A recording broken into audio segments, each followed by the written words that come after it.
Welcome to the story. Don't forget to like, subscribe, and support me. On the remote mining planet of Zeta 9, the days were long and grueling, filled with the incessant hum of machinery and the relentless rhythm of drilling deep into the planet's crust.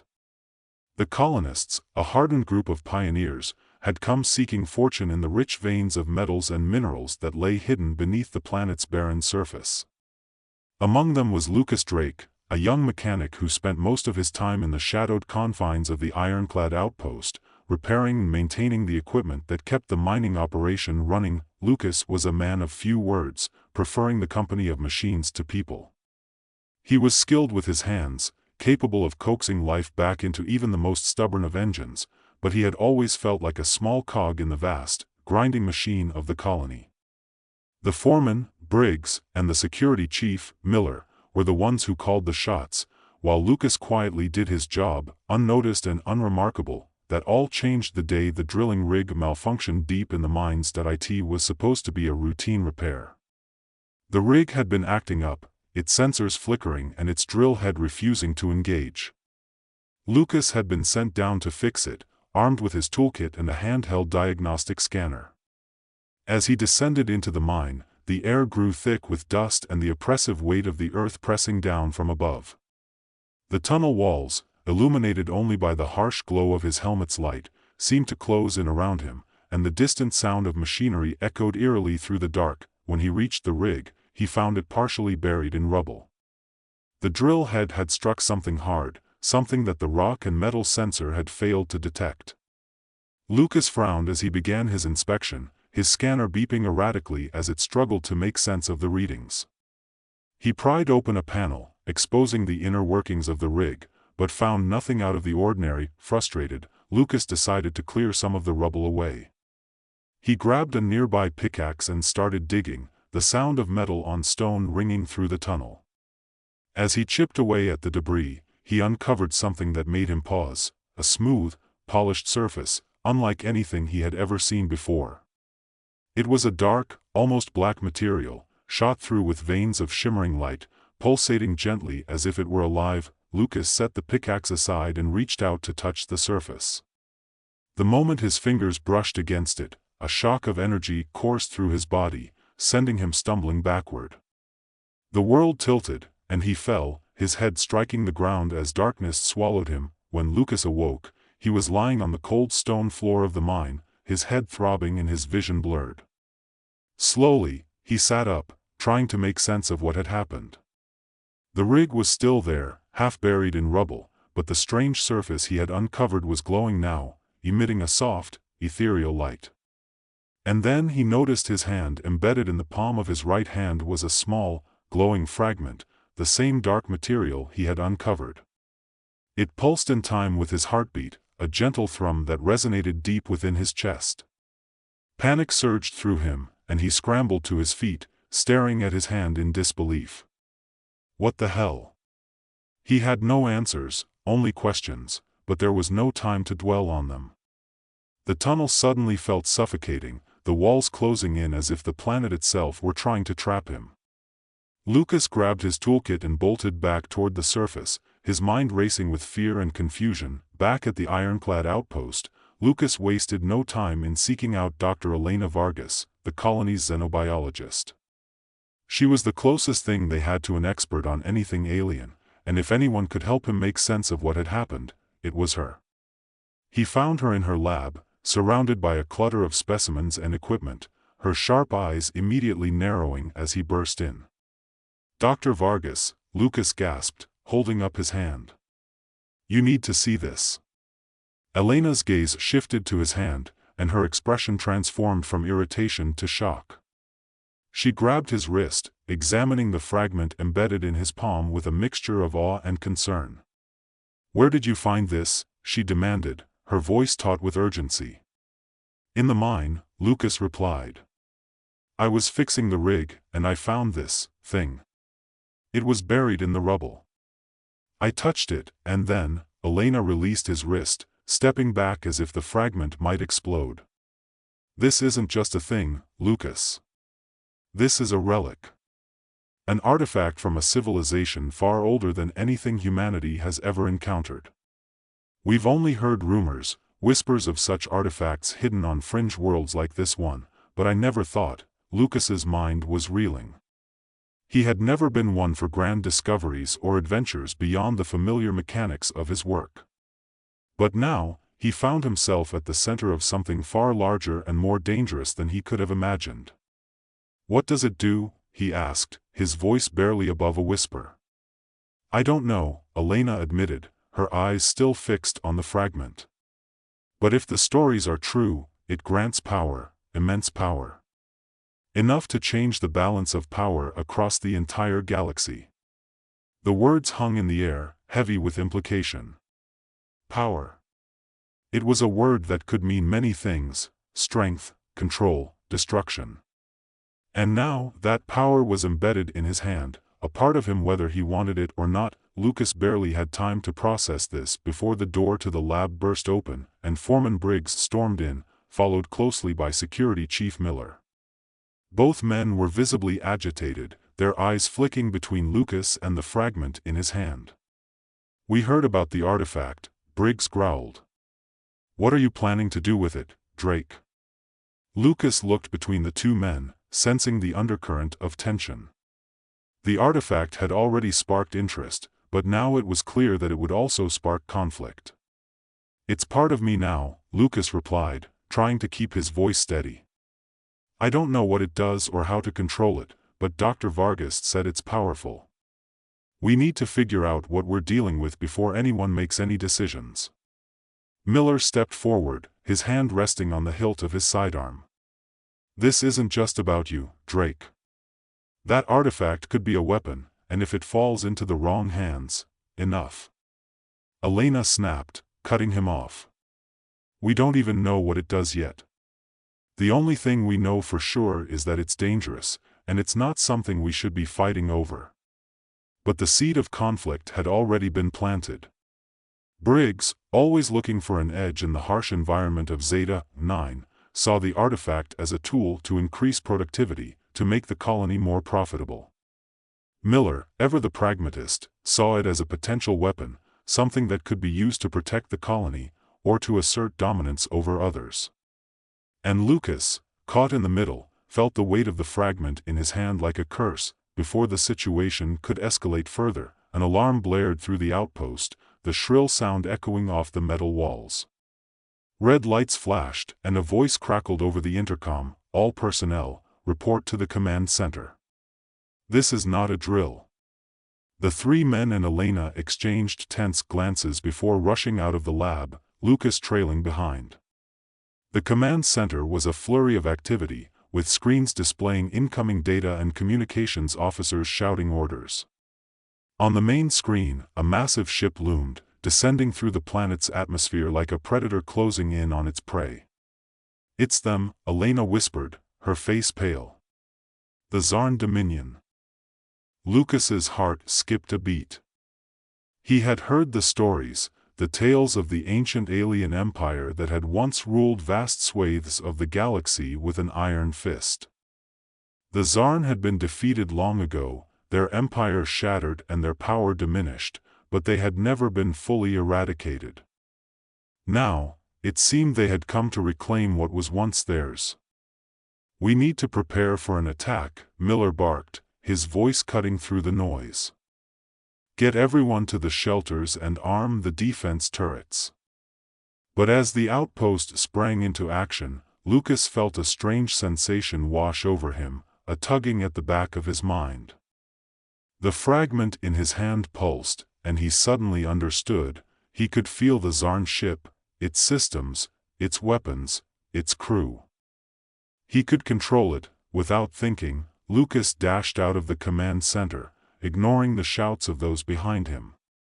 He ran through the corridors, his feet pounding against the metal floor as he made his way to the surface.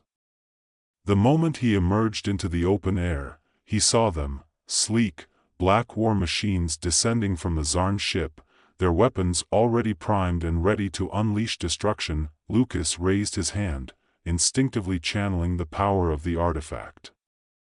A beam of energy shot from his palm, striking one of the war machines and causing it to veer off course, crashing into the ground with a deafening explosion.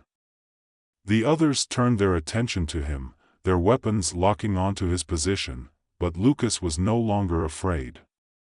The fragment was guiding him, feeding him information and power.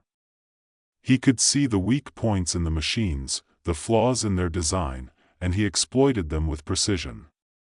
He fired again, and another war machine fell.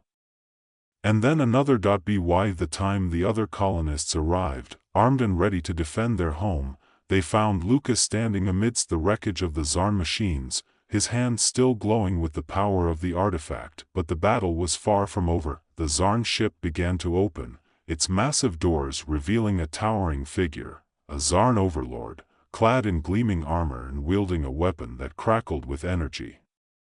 The colonists hesitated, fear rippling through their ranks, but Lucas stepped forward, his gaze locked on the overlord. The Zarn overlord's voice boomed across the battlefield, deep and resonant. "You have something that belongs to us, human. Return the relic, and we may spare your world." Lucas clenched his fist, feeling the fragment pulse in response. "This artifact is ours now. You're not getting it back." The overlord laughed, a cold, cruel sound. "Foolish human. You do not understand the power you wield. It is but a fraction of what we possess. Surrender now, and your death will be swift." But Lucas wasn't backing down. He had seen what the Zarn could do, the devastation they could bring, and he knew that if they reclaimed the artifact, they would use it to enslave humanity. He couldn't let that happen. The battle that followed was fierce and brutal. Lucas used every ounce of the artifact's power to fight back against the overlord, his energy blasts clashing with the alien's weapon in blinding flashes of light. The ground shook, and the air crackled with raw power as the two opponents clashed, each trying to overpower the other. But the Zarn overlord was stronger, more experienced, and Lucas knew he couldn't keep this up forever.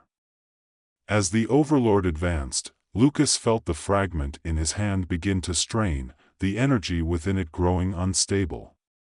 He realized then what he had to do. With one final, desperate move, Lucas channeled all of the artifact's power into a single, focused blast. The energy surged through him, overwhelming his senses, but he directed it at the overlord, aiming for the core of the alien's power.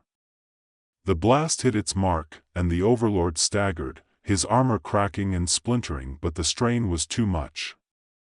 The artifact in Lucas's hand began to fracture, the glowing veins spreading like cracks in glass. He knew that if he didn't destroy it, the Zarn would come back, and this time, they wouldn't leave any survivors. With a heavy heart, Lucas made the ultimate sacrifice. He shattered the artifact, unleashing a massive wave of energy that engulfed the battlefield. The Zarn overlord was vaporized, and the remaining Zarn forces were thrown back, their ship crippled and forced to retreat. As the energy wave consumed him, Lucas felt a strange sense of peace. He had saved his people, his home, and in doing so, he had become something more than just a mechanic. He had become a hero. When the dust settled, the colonists found only the ruins of the battlefield and the faint glow of the shattered artifact. Lucas Drake was gone, but his legacy would live on. The ironclad outpost was renamed Drake's Stand, a tribute to the man who had saved them all, and far away, on a distant world, a small fragment of the artifact lay dormant, waiting for the day when it would awaken once more. Welcome to the story. Don't forget to like, subscribe, and support me. Earth was dying. Once vibrant and teeming with life, it was now a barren, suffocating wasteland. The sky, once blue and limitless, had turned a sickly gray, shrouded in a toxic haze that blotted out the sun. The oceans, poisoned and lifeless, receded into the void, leaving behind cracked seabeds and desolation. Humanity, once the apex of this world, was now its final casualty. As the planet gasped its last breaths, there was no more time for regrets or blame, only survival. The Exodus fleet was humanity's last desperate gamble. A collection of ships, old and new, hastily assembled, and flung into the cold depths of space, carrying the remnants of a civilization that had squandered its home. Admiral Evelyn Carter stood on the bridge of the Ark, the fleet's flagship, staring at the image of Earth shrinking into the void. She felt a deep ache in her chest, a mixture of grief and guilt, knowing that the planet's fate was sealed long before they left. Yet, she couldn't afford to dwell on it. There were thousands of lives under her command, and their future rested on her decisions. "Admiral, all ships report ready," said Commander Jackson Reyes, standing at her side. His voice was steady, but there was a tension in his eyes, a reflection of the weight they both carried. "Good," Carter replied, her voice firm despite the turmoil within her. "Set course for Alpha Centauri. Engage the warp drive." The fleet lurched forward, the stars stretching into lines as they entered the warp. The journey had begun. The first few days passed in a haze of routine checks, system diagnostics, and attempts to establish some semblance of normalcy aboard the ships. But space was unforgiving, and the fleet soon faced its first true test. "Admiral, we're detecting a habitable planet in the nearby system," Dr. Noah Sinclair reported from the science deck, his voice devoid of emotion as usual. "The atmosphere is breathable, and the initial scans suggest it could support life." Carter leaned forward, studying the data on the holographic display. The planet was a beacon of hope in the vast darkness, a potential new home for her people. "Prepare a scouting team," she ordered. "We need to be sure it's safe before we consider a landing." A shuttle was dispatched, carrying a team of scientists and soldiers. The crew on the Ark waited anxiously as the shuttle descended through the planet's atmosphere. But hope quickly turned to horror. "Ambush! We're under attack!" The frantic voice of the team leader crackled through the comms before being abruptly cut off. "Shields up!" Carter barked, but it was too late. The first blast struck the Ark, sending a shockwave through the ship. The fleet had been discovered, not by saviors, but by a hostile alien species, far more advanced and ruthlessly efficient. The battle was swift and brutal. The fleet was ill-prepared for such an encounter, and the aliens showed no mercy. 2 ships were lost before Carter managed to pull the remaining vessels back into warp, fleeing the system. The cost was high, and the survivors were left shaken, their already fragile morale shattered. As the fleet drifted through the emptiness of space, the internal tensions that had been simmering beneath the surface began to boil over. Captain Lydia Hayes, a formidable military leader, was the first to voice what many were thinking. "We can't keep running like this," Hayes declared during a tense meeting of the fleet's leadership. "We need to start thinking about how we're going to survive out here. And that means being willing to do whatever it takes." Carter met Hayes's gaze, seeing the fear and anger in her eyes. "And what do you suggest, Captain? That we become as ruthless as the aliens we just escaped?" "If that's what it takes, yes," Hayes shot back. "We're on our own out here. We can't afford to be weak."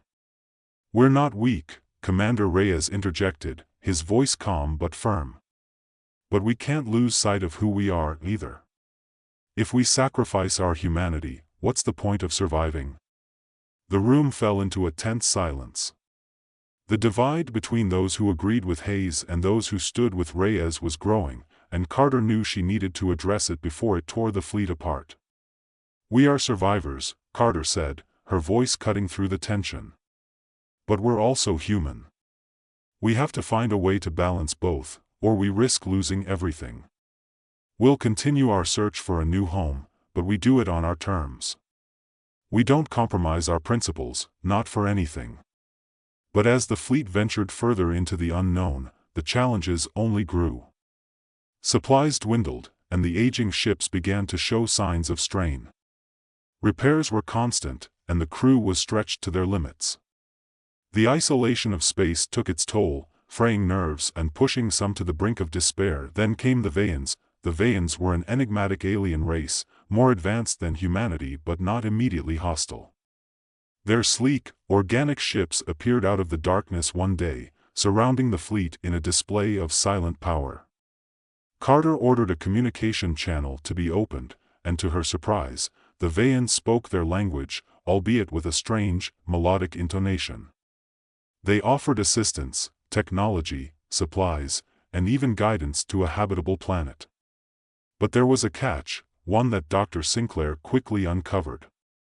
They want something in return, Sinclair reported after analyzing the Vayan transmission. They want to use our people as laborers on their planets. They're engaged in a war of their own, and they see us as a convenient resource. Reyes was the first to react. We can't accept this. Trading our freedom for safety isn't an option. But Captain Hayes saw it differently. This could be our only chance, she argued. We're running out of options. If we have to work for them, so be it. At least we'll survive. The debate raged for hours, the leadership council fracturing under the pressure. Carter listened to both sides, weighing the consequences of each choice. She knew that whatever decision she made would define the fleet's future, and her legacy as its leader. In the end, Carter refused the Vayan offer. The fleet would continue its journey, alone and unaided, no matter how uncertain the path ahead. It was a decision that would cost her dearly. Unbeknownst to Carter, Captain Hayes had been secretly negotiating with the Vayans, driven by her belief that Carter's leadership was dooming them all. Hayes had gathered a faction of loyalists who shared her views, and with the Vayans' backing, she launched a coup. The mutiny struck with the precision of a well-planned military operation. Hayes's forces seized control of several ships, including the Resolute, one of the fleet's most powerful vessels. The Ark was thrown into chaos as loyalists fought back, determined to defend Carter's command. The battle was fierce, and the fleet, already weakened by their journey, was pushed to the brink of collapse. In the midst of the chaos, the Vayans launched their own attack, seeing an opportunity to take the fleet for themselves. The situation was dire, and Carter knew she had to make a choice. Jackson, she said quietly to Reyes, who had taken command of the defense. You have to get the fleet out of here. I'll hold them off. Admiral, no, Reyes began, but Carter cut him off with a look that brooked no argument. There's no time, she said. I'll take the Ark and what's left of our forces and create a diversion. It's the only way to give the others a chance. Reyes hesitated, torn between his duty and his loyalty. But he knew she was right. I'll see you on the other side, he said, gripping her arm in a rare moment of personal connection. Carter nodded, though they both knew the likelihood of survival was slim. Good luck, Commander. The Ark and a few remaining loyal ships broke away from the main fleet, turning to face the Vayans and the mutineers. Carter led the charge, every maneuver calculated to buy time for the rest of the fleet to escape. The battle that followed was nothing short of catastrophic. The Ark took the brunt of the enemy's fire, its hull breaching in multiple places, alarms blaring as systems failed one by one. But Carter's plan worked. The distraction allowed the surviving ships to flee, disappearing into the vast expanse of space. In her final moments, as the Ark disintegrated around her, Carter felt a strange sense of peace. She had done her duty. She had given her people a chance. The fleet, now under Reyes's command, limped through space, battered and broken but still alive. Weeks passed, the survivors consumed by the daunting task of repairing their ships and rebuilding what little they had left. But through it all, they clung to hope, and then, they found it. The planet was unlike anything they had seen before. It was lush and green, with vast oceans and a sky that shone a brilliant blue. It was everything they had hoped for, everything they had fought for. A new home. As the fleet descended into the atmosphere, Reyes stood on the bridge of the lead ship, watching as the surface of the planet came into view. The scars of their journey ran deep, and the losses they had suffered were immeasurable. But they had made it. Dr. Sinclair, who had retreated into his work after the battle, was the first to step onto the planet's surface. He took a deep breath, the air clean and fresh, unlike anything he had breathed in years. "It's perfect," he said, his voice tinged with awe. Reyes followed, his boots sinking into the soft earth. The sky stretched endlessly above him, a horizon that promised new beginnings. "We'll make it work," he said, more to himself than to anyone else. The first settlers began to disembark, their faces a mix of exhaustion and hope. They had survived the impossible, and now they had a chance to start again. To build something better. As the sun set on their first day on the new world, Reyes looked out over the landscape, the shadows of the past still lingering in his mind. But he knew that with time, they would heal. They had to. For they were the last of their kind, the final remnants of a civilization that had once reached for the stars. And now, they would create a new home, a new future. On the last horizon, Reyes spent the first night on the new planet sleepless, his mind racing with the challenges ahead. The fleet had survived the journey, but now the real test began. They had to establish a colony, secure resources, and build a society from the ground up. The responsibility weighed heavily on his shoulders, a burden he had never sought but was now irrevocably his. The next morning, as the sun rose over the horizon, Reyes called a meeting of the remaining fleet leaders. They gathered in a makeshift command tent, the air still crisp and cool from the night. There were fewer of them now, so many lost in the mutiny, the Veyan attack, and the final battle. But those who remained were the best of what humanity had to offer, resilient, determined, and resourceful. "We have a lot of work ahead of us," Reyes began, his voice steady despite the fatigue that clung to him. "Our first priority is to secure food and water. We need to establish a sustainable supply chain to support the colony."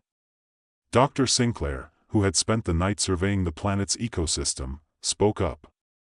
"The planet is rich in biodiversity. We should be able to cultivate crops and raise livestock. The soil is fertile, and there are freshwater sources nearby. But we need to be cautious. We don't fully understand the local flora and fauna yet. Some species could be dangerous." "We'll start small," Reyes replied. "Set up perimeter defenses and establish a secure zone. We can expand as we learn more about the environment." Captain Hayes, who had been stripped of her rank but allowed to remain in the colony under close watch, listened in silence. Her face was a mask of stoic acceptance, though the anger in her eyes hadn't faded. She knew she was lucky to be alive, but the cost of her betrayal haunted her. "One more thing," Reyes added, turning to the group. "We need to create a governing council, one that represents all the survivors. We can't afford to repeat the mistakes of the past. We need to build a society based on trust, cooperation, and shared responsibility." There were nods of agreement around the table. The scars of the journey were still fresh, but the desire to forge a new path was strong. They had a second chance, a chance to create something better than what they had left behind on Earth. Over the next few weeks, the colony took shape. Tents and makeshift shelters gave way to more permanent structures as the settlers worked tirelessly to build their new home. The perimeter was secured, crops were planted, and teams were sent out to explore and map the surrounding area. There were challenges, unfamiliar wildlife, harsh weather, and the ever-present fear of the unknown, but the settlers persevered. Reyes threw himself into the work, leading by example. He was always in the thick of it, whether it was helping to erect a building, organizing supply lines, or planning exploration missions. He rarely spoke of the past, focusing instead on the future they were building. But at night, when the camp was quiet and the stars spread out across the sky, he couldn't escape the memories. The faces of those they had lost, the battles they had fought, and the sacrifices that had been made haunted his thoughts. One evening, as he stood on a ridge overlooking the colony, Dr. Sinclair approached him. "You should get some rest, Jackson," he said, using Reyes's first name, something few people did. "You've been running yourself ragged." Reyes shook his head. "There's too much to do. I can't afford to slow down." "You're not the only one who feels responsible for these people," Sinclair replied. "But you need to take care of yourself, too. This isn't a sprint, it's a marathon. Reyes sighed, running a hand through his hair. I know. It's just. I can't shake the feeling that I need to keep pushing forward. That if I stop, everything will fall apart. It won't, Sinclair said firmly. You've done more than anyone could have asked. The colony is taking shape, people are starting to feel hopeful again. But they need a leader who can last, not one who burns out. Reyes glanced at Sinclair, seeing the concern in his eyes. The scientist had been a constant presence throughout the journey, always pragmatic and focused on the task at hand. But there was a quiet strength in him that Reyes had come to rely on. I'll try to get some rest, Reyes conceded. But there's one thing I need to do first. Sinclair nodded, understanding. Just don't forget, you're not alone in this. The next day, Reyes called a colony-wide assembly. The settlers gathered in the central square, their faces a mix of curiosity and apprehension. Reyes stood on a makeshift platform, looking out over the crowd. He could see the exhaustion etched into their features, but also the determination that had carried them this far. We've come a long way, Reyes began, his voice carrying over the crowd. We've survived impossible odds, faced dangers we couldn't have imagined, and lost more than we ever thought we could bear. But we're still here. And now, we have a chance to build something new. A home, a community, something that will last for generations. There was a murmur of agreement from the crowd, a ripple of hope spreading through them. But to do that, we need to work together, Reyes continued. We need to put the past behind us and focus on what lies ahead. That means every one of us has a role to play, a responsibility to each other and to this new world we're creating. He paused, letting his words sink in. We've established a governing council, one that will represent all of you. They'll help make the decisions that will shape our future, but they'll need your support, your ideas, and your trust. This is our chance to do things differently, to learn from our mistakes and create something better. As he spoke, Reyes could see the change in the crowd. Faces that had been worn down by fear and uncertainty began to lift, and the first signs of true hope appeared. We've already faced the worst, Reyes said, his voice steady with conviction. And we've come out stronger. Now it's time to look forward, to build a life here that honors the sacrifices we've made. We're not just survivors, we're the founders of a new civilization. Let's make it one worth fighting for. The crowd erupted into applause, the sound echoing through the valley. Reyes felt a swell of emotion, a mix of pride and relief. For the first time since they'd left Earth, he believed they could do this. The following weeks were a blur of activity. The colony continued to grow, with new structures rising every day. The governing council held its first meetings, setting the groundwork for laws and social structures that would guide their new society. The settlers worked together, united by a shared purpose and a vision for the future. One evening, as the sun dipped low in the sky, Reyes found himself standing at the edge of the colony, looking out over the land. The fields were green with the first crops, the buildings sturdy and functional, and the people were beginning to find a rhythm to their new lives. It wasn't perfect, there were still challenges, still dangers they hadn't yet encountered, but it was a start. A good start. As he stood there, he was joined by Dr. Sinclair, who handed him a cup of steaming tea. Not bad for a bunch of refugees, huh? Sinclair said, a rare smile tugging at his lips. Reyes chuckled, taking a sip of the tea. Not bad at all. They stood in comfortable silence for a while, watching as the lights of the colony began to twinkle in the twilight. Reyes felt a deep sense of satisfaction, a feeling that they were finally on the right path. You know, Sinclair said quietly, Admiral Carter would be proud of what you've done here.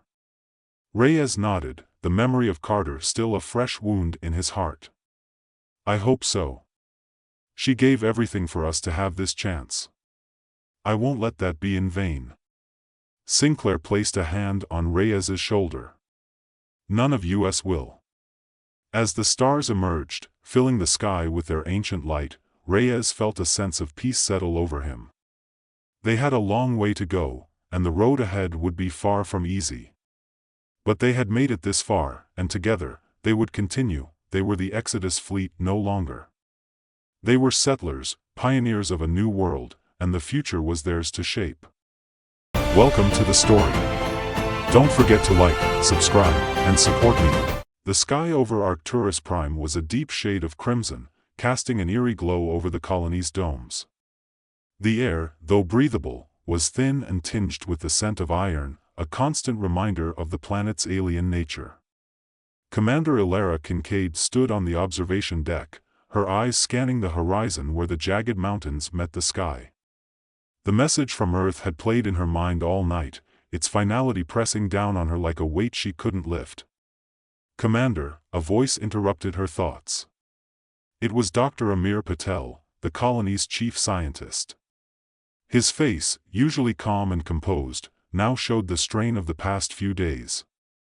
"Amir," she acknowledged, turning to face him. "Any news?" He hesitated before answering. "The last transmission from Earth came through earlier today.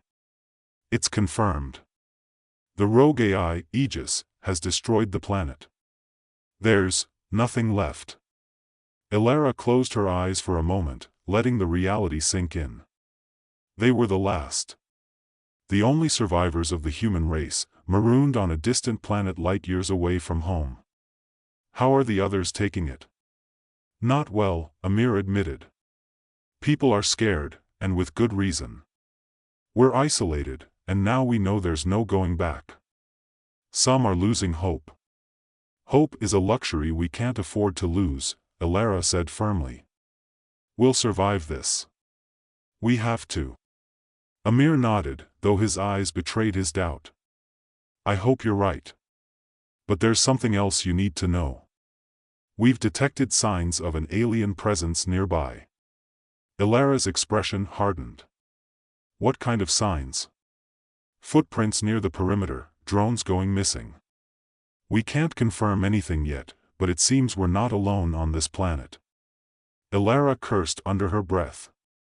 The colony was already on edge, and now they had to deal with the threat of a potential alien enemy.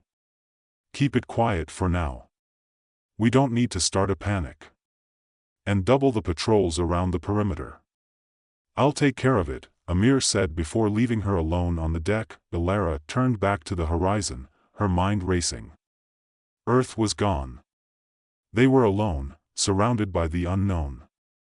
But they had no choice but to survive. For humanity, for the future, they had to find a way. Days passed, and the atmosphere within the colony grew tense. The finality of Earth's destruction hung over them like a dark cloud. Every colonist felt it, the weight of being the last remnants of a once thriving civilization. The constant threat of an alien presence only added to their anxiety. Tessa Marlowe, the colony's head engineer, worked tirelessly in her workshop, her hands moving with practiced precision as she assembled a new device. Her mind, however, was elsewhere. The recent discoveries had shaken her more than she cared to admit. She had always been the one to question authority, to push back against orders she didn't agree with, but now she found herself agreeing with Ilara's cautious approach. They couldn't afford mistakes, not now. Amir entered the workshop, his face as weary as ever. "Tessa, how's it coming?" "It's almost ready," she replied, not looking up from her work. "Just a few more adjustments." "Good," Amir said, though his voice lacked enthusiasm. "We need that communication device up and running as soon as possible. If there's a chance to make contact with the aliens, we have to try." Tessa paused, finally meeting his gaze. "You really think they'll listen?" "From what we've seen, they don't seem too interested in talking." Amir sighed. "I don't know. But we have to try. If we can find a way to communicate, maybe we can avoid a conflict." "And if we can't?" Tessa asked, her tone grim. "Then we do what we have to," Amir said quietly. The device was completed by nightfall, a sleek piece of technology designed to emit a signal that could, in theory, be understood by an alien species. Ilara, Amir, and Tessa stood together in the central control room, the rest of the colony unaware of what was about to happen. "Are you sure about this?" Ilara asked, her finger hovering over the button that would activate the device. "No," Amir admitted. "But we don't have many options." Ilara took a deep breath, then pressed the button. The device hummed to life, sending out a signal that echoed across the alien landscape. For a few moments, nothing happened. Then, suddenly, the monitors lit up with activity. "We're getting a response," Tessa said, her eyes wide with surprise. Her words were cut off as the colony's alarms blared, the sound piercing the tense silence. "They're attacking," Ilara said, her voice steady despite the chaos erupting around them. "All units, prepare for defense." The Xylar descended upon the colony with terrifying speed. They were nothing like the humans had imagined. Insectoid in appearance, their sleek, armored exoskeletons reflected the crimson sky, and their multifaceted eyes glowed with an unsettling intelligence. They moved with a coordinated precision that left the colonists scrambling to respond. The first wave of the attack targeted the outlying agricultural domes. Explosions ripped through the fields, sending debris and fire into the air. The colonists who had been working in the fields ran for their lives, but many were caught in the crossfire, their screams echoing across the settlement. Ilara barked orders through the comms, trying to coordinate the defense. "Fall back to the central dome. We can't hold them off out there." The colonists retreated, firing at the advancing Xylar with whatever weapons they had. But it was clear they were outmatched. The Xylar's technology was far beyond anything the humans possessed. Their energy weapons cut through the colony's defenses like they were paper, and their numbers seemed endless. Inside the central dome, Tessa worked frantically to reinforce the doors, welding metal sheets over the weak points. Amir monitored the colony's systems, trying to find any advantage they could use. "They're everywhere," Amir said, his voice tight with fear. "We can't hold them off for long." Ilara knew he was right. They were losing. But surrender was not an option. Not while there was still a chance, however slim, to save the colony. "We need a plan," she said, turning to Tessa. Anything that can give us an edge." Tessa wiped sweat from her brow, her mind racing. Then, it hit her. The Xylar are a hive mind, right? They must have a central command node that coordinates their actions. If we can take that out, Amir's eyes lit up with realization. It would disrupt their coordination, maybe even force them to retreat. Ilara considered the idea. It was risky, bordering on suicidal. But it was their only shot. "Do you know where this command node might be?" "I've been tracking their movements," Amir said, pulling up a map of the surrounding area. "There's a pattern to their attacks, like they're protecting something. Based on that, I'd bet the node is located here." He pointed to a mountain range just beyond the colony's borders. Ilara nodded, making her decision. "We go in, take out the node, and hope it's enough to force them back." "Tessa, Amir, you're with me. We leave as soon as we're ready." The three of them prepared quickly, gathering what weapons and supplies they could. Ilara selected a small team of the colony's best fighters to accompany them, knowing they would need every advantage they could get. As they set out, the sounds of battle continued to rage behind them. The central dome shook under the assault, but the colonists inside held firm, buying Ilara and her team the time they needed. The journey to the mountain range was harrowing. The landscape was treacherous, filled with sharp rocks and deep crevices. The Xylar were relentless, sending patrols to hunt them down. At one point, they were forced to take cover in a cave as a Xylar patrol passed overhead, the alien creatures moving in perfect formation. Inside the cave, tensions flared. One of the team members, a man named Harris, began to voice his doubts. "This is insane. We're walking into a death trap. We should turn back, try to negotiate with them." "Negotiate?" Tessa snapped, her voice low but fierce. "They're not interested in talking. They want us dead. She's right, Elara said, her tone leaving no room for argument. We're the last of humanity. If we don't stop them, we're finished. Harris shook his head. I can't do this. I won't. He turned and started to leave the cave, but Elara was faster. She grabbed his arm, pulling him back. If you leave, you're as good as dead. And you'll put the rest of us at risk, she said, her voice cold. You're staying, whether you like it or not. Harris glared at her but didn't argue further. The team continued on, the weight of their mission growing heavier with each step. When they finally reached the mountain range, it was nearly dawn. The sky was a sickly purple, the stars barely visible through the planet's thick atmosphere. They found the entrance to the Xyler's command node, a massive structure hidden within a cavern. The final battle was brutal. The Xyler defended the node with everything they had, and the human team was pushed to their limits. Elara led the charge, her determination and skill keeping the team together as they fought their way through the alien defenses. Inside the node, Tessa worked quickly to breach the Xyler's systems. The alien technology was unlike anything she'd seen before, but she was resourceful, adapting on the fly. Sweat poured down her face as she worked, the sounds of battle echoing around her. Amir stayed close, providing cover and offering advice when he could.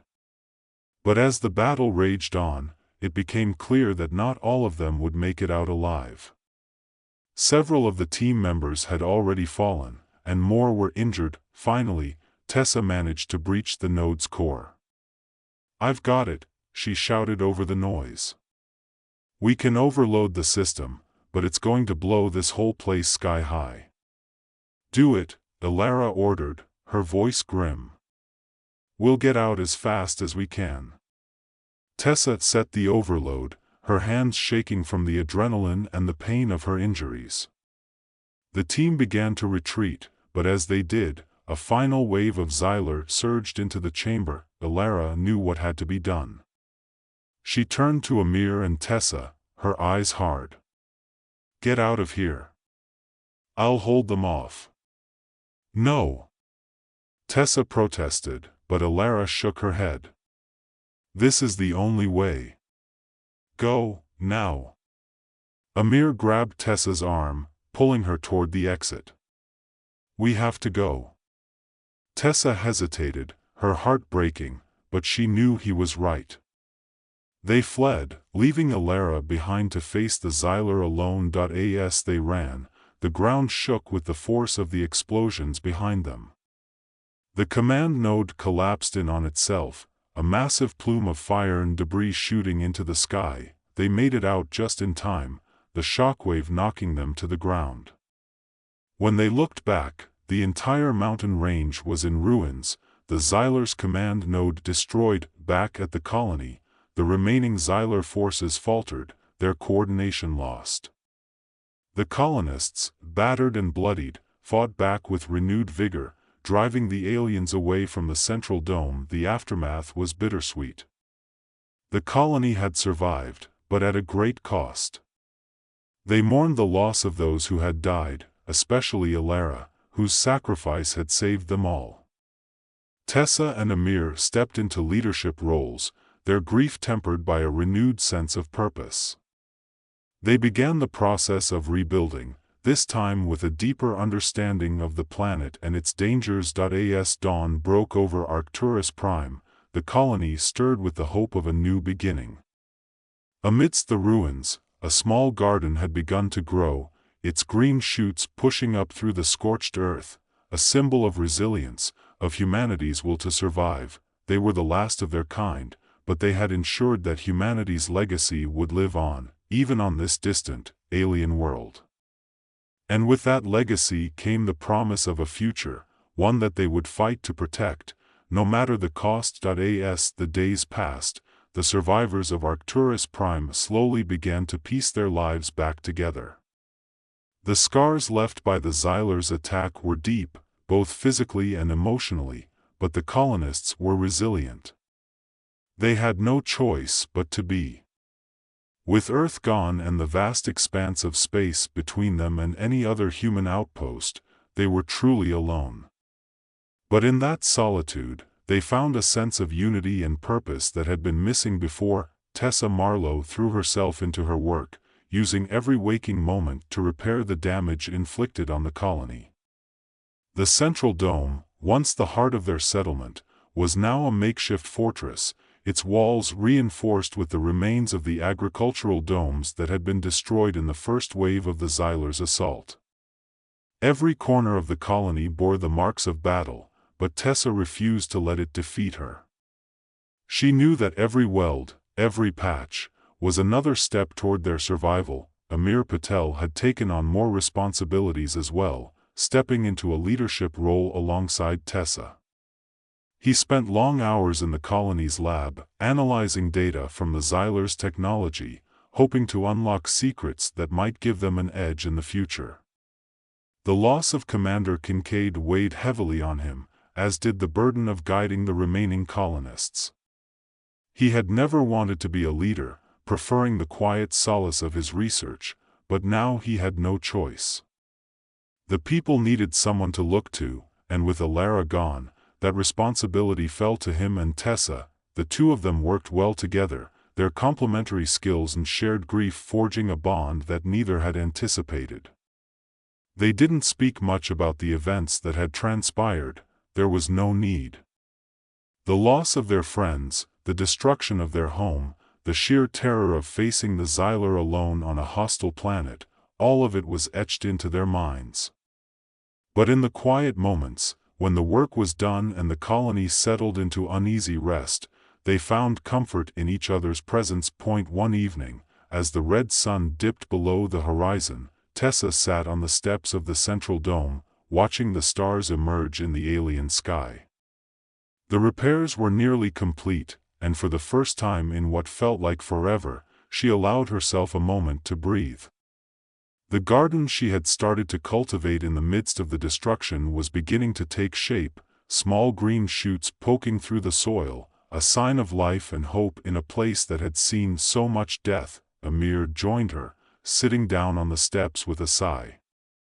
"The sensors are back online," he said, breaking the silence. "I've recalibrated them to pick up any trace of Xyler activity. If they come back, we'll be ready." Tessa nodded, still staring at the sky. "Do you think they will come back, I mean?" "I don't know," Amir admitted. The loss of their command node was a severe blow. Without it, they're disorganized, weakened. But they're still out there, somewhere. And as long as they are, we can't let our guard down. "I miss her," Tessa said quietly, the words slipping out before she could stop them. "I do too," Amir replied, his voice soft. She was the best of us. She kept us together when everything was falling apart. It's hard to believe she's gone." "She gave us a chance," Tessa said, turning to look at him. "She made sure we survived. We owe it to her to keep going, to make something of this colony." Amir nodded, meeting her gaze. "We will. Together." As the weeks turned into months, the colony began to flourish once more. The fields were replanted, the infrastructure repaired, and new projects undertaken to improve their chances of long-term survival. The alien technology that Amir had salvaged from the Xyler's command node proved invaluable, offering insights into energy efficiency and structural integrity that far surpassed anything the colonists had brought with them from Earth. But even as they rebuilt, the threat of the Xyler loomed large in their minds. The colony's defenses were strengthened, with automated turrets and advanced surveillance systems that used the very technology the Xyler had once wielded against them. Every colonist was trained in combat, their skills honed to a razor's edge. They could never afford to be complacent again. The garden that Tessa had started continued to grow, becoming a symbol of the colony's resilience. It was a small, humble plot of land, but it brought a sense of normalcy and peace to those who tended it. The sight of green leaves and budding flowers in the midst of the barren, rocky landscape of Arcturus Prime was a reminder that life could still flourish, even in the most inhospitable of places. One day, as Tessa was working in the garden, she noticed something strange in the soil. Kneeling down, she brushed away the dirt to reveal a small, metallic object, half buried in the ground. It was unlike anything she had ever seen before, its surface smooth and cool to the touch, with intricate patterns etched into the metal. She called Amir over, and he quickly joined her, his curiosity piqued. "What is it?" he asked, examining the object closely. "I'm not sure," Tessa replied, turning it over in her hands. "It doesn't look like any of our technology, and it's too small to be part of the Xyler's machinery. But it's definitely not natural. Could it be a probe? Something from another species, maybe even something sent from Earth before?" Amir's voice trailed off as he considered the implications. Tessa shook her head. "If it were from Earth, we'd recognize it. This is something else. We need to analyze it, figure out what it is and where it came from." Amir agreed, and they took the object back to the lab. Over the next few days, they worked tirelessly, using every tool at their disposal to unlock the secrets of the strange device. What they discovered was both astonishing and terrifying. The object was a beacon, designed to emit a signal that could travel across vast distances in space. But the signal was not human in origin, nor was it Xyler. The technology was far more advanced, unlike anything either species had encountered before. As they delved deeper into the beacon's data, they uncovered something even more alarming. The signal it had been transmitting was a call for reinforcements. And it had been answered. The realization hit them like a physical blow. The Xyler had not been acting alone. They were part of a larger network, a vast empire that spanned countless star systems. And now, that empire knew of the humans' existence on Arcturus Prime. Panic set in as the full implications of their discovery became clear. The Xyler attack had been devastating, but it was only a fraction of the force that could be brought to bear against them. If the reinforcements arrived, the colony would be utterly annihilated. Tessa and Amir immediately called a meeting of the colony's council, sharing what they had learned. The response was one of shock and fear, but also determination. The colonists had faced impossible odds before and survived. They would do it again, no matter the cost. Plans were made to evacuate the colony if necessary, though the logistics of such an operation were daunting. They had only a limited number of ships, and the nearest human outpost was light years away. But they refused to give up hope. Preparations were made to defend the colony with everything they had, using the alien technology they had salvaged to create new weapons and fortifications. The days that followed were tense, filled with the hurried activity of a people preparing for war. Every colonist knew what was at stake, and they worked tirelessly, driven by a mix of fear and resolve. The beacon was moved to a secure location deep within the colony, where it could be monitored without risk of interference. As the date of the expected arrival drew near, the colony was transformed into a fortress. The central dome bristled with defenses, and the outer perimeters were lined with traps and automated turrets. Every colonist was armed and ready, their faces set in grim determination. And then, one fateful day, the sky over Arcturus Prime darkened with the arrival of the enemy fleet. Ships of alien design, far larger and more menacing than the Xylers, descended from the heavens, their massive hulls casting long shadows over the colony. The colonists braced for impact, their weapons trained on the invaders. But the ships did not attack immediately.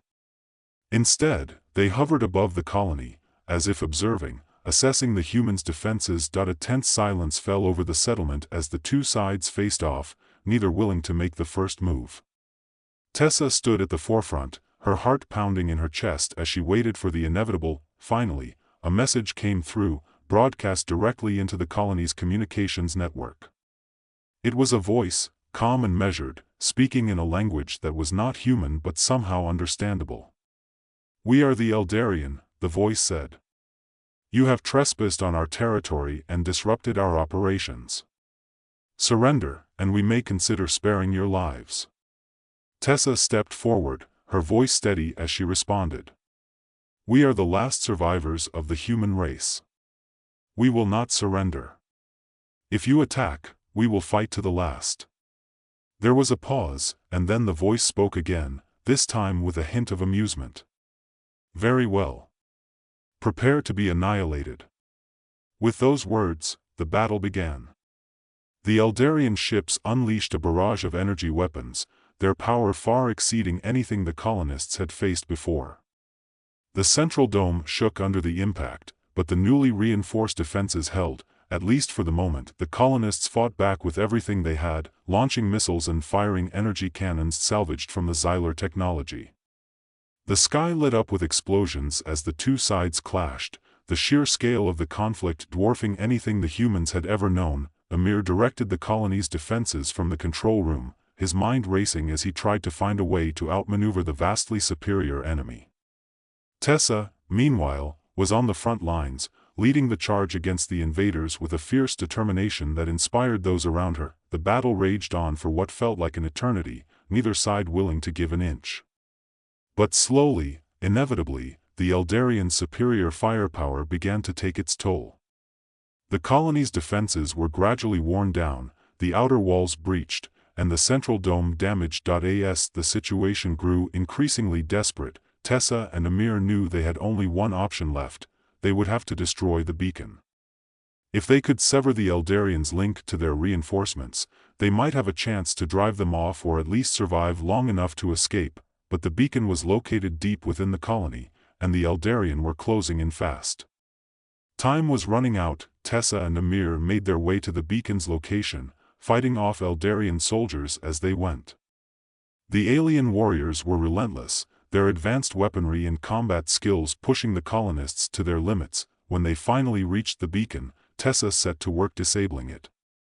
But the Eldarian were already upon them, their forces converging on the beacon's chamber in a final, desperate attempt to prevent the humans from destroying it. The battle that ensued was brutal, with Tessa and Amir fighting side by side, their backs against the wall.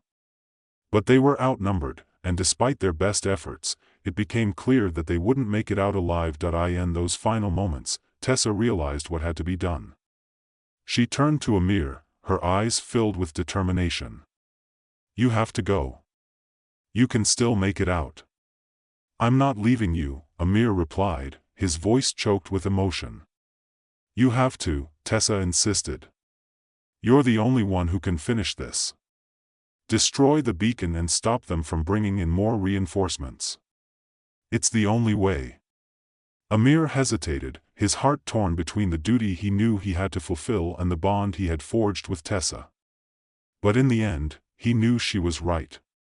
They couldn't both stay and succeed. With a final, anguished look, Amir nodded.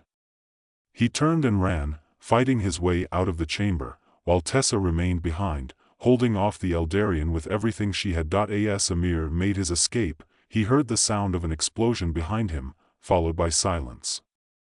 Tessa had done it. The beacon was destroyed. But she was gone. Amir returned to the central dome, battered and broken, but alive. The Eldarian, their link to reinforcement severed, had retreated, their ships disappearing into the sky as suddenly as they had arrived. The colony was in ruins, but it was still standing. They had survived, though at a terrible cost.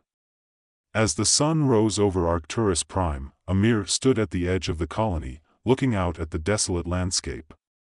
The loss of Tessa and so many others weighed heavily on him, but he knew they had given their lives for something greater. The colony would continue, humanity would endure, and their legacy would live on. In the end, they were the last colony, the final remnants of a species that had once spanned the stars. But they were not defeated. They had fought, survived, and would continue to build a future, no matter how uncertain it might be. Welcome to the story. Don't forget to like, subscribe, and support me. Humanity's final stand against an impending alien invasion began not with a grand speech or a historic moment, but with a somber, world-weary announcement that crackled across every screen on Earth.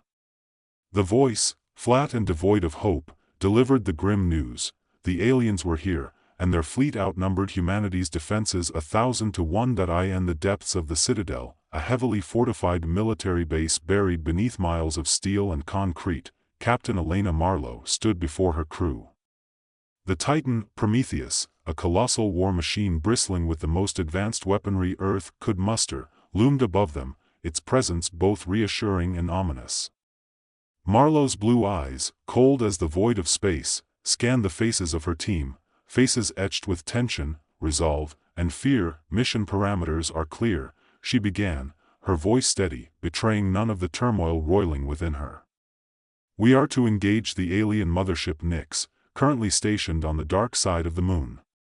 Our objective: neutralize it and force the enemy into retreat." Lieutenant James "Jax" Harper shifted uneasily. The pilot's sharp features, usually animated by a cocky grin, were now shadowed with doubt. He had been at odds with Marlowe ever since the loss of their last mission. The scars from that failure were fresh, festering in the minds of those who survived. Jack still blamed her. He always had. Dr. Ava Kincaid, the Titan's chief engineer, remained silent, her hands clasped behind her back. The woman was a mystery even to Marlowe. Brilliant, precise, and utterly detached, Kincaid never spoke of her past, nor of the strange, almost alien technology she had incorporated into Prometheus. Marlowe suspected Kincaid knew more about the enemy than she let on, but now wasn't the time to question her. Sergeant Lucas Reyes, their weapons specialist, gave Marlowe a subtle nod. He was the backbone of the crew, a steady presence amidst the chaos. But Marlowe had noticed his pallor, the way his hands trembled slightly when he thought no one was looking. She hadn't asked him about it, hadn't pressed. She couldn't afford to lose him. "Not now, let's get this over with," Jax muttered under his breath, but loud enough for Marlowe to hear. She met his gaze, her expression hardening. "We fight as a unit," she replied sharply. "This mission is bigger than any of us. If you have a problem, Harper, speak now." Jax clenched his jaw, his hands balling into fists. For a moment, it seemed as if he might explode, but then he looked away, his anger simmering just below the surface. "No problem, Captain. Just hope you've got the guts to see this through." Marlowe held his gaze for a beat longer before turning away. "Prepare for launch." The crew moved with the efficiency of seasoned soldiers, each absorbed in their tasks. Marlowe watched them from the command chair as the Titan roared to life, its massive engines vibrating through the steel floor. Prometheus, a towering colossus of metal and fury, surged upward, bursting free from the Earth's atmosphere and into the cold expanse of space. As they cleared the last vestiges of the planet's gravitational pull, the enormity of their mission settled over them like a shroud.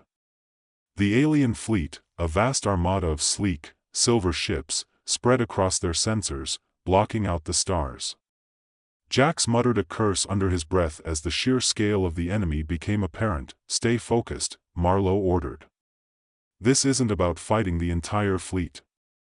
Our target is Nyx. We get in, we hit it hard, and we get out." Jax's hands tightened on the controls. "If we're not blown to pieces first."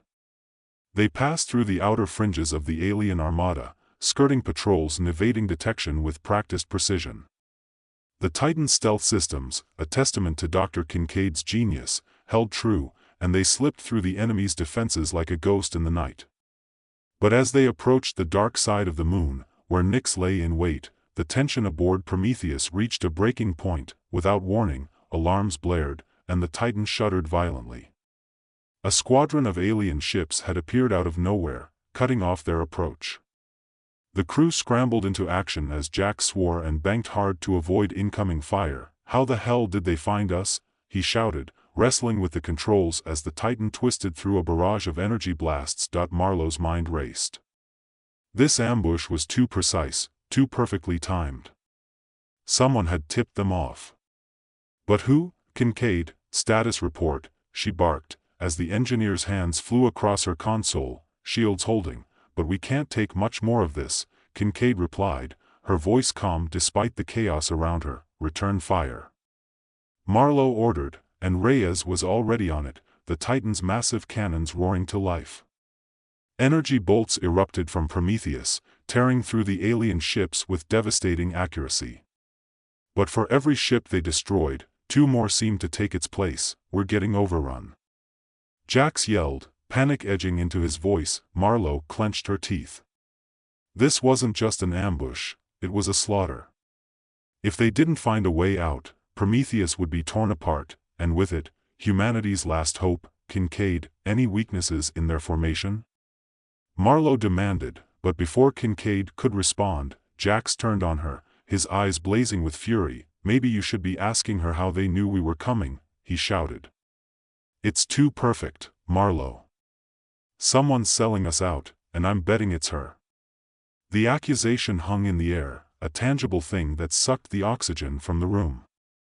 Kincaid's expression didn't change, but Marlowe saw a flicker of something in her eyes.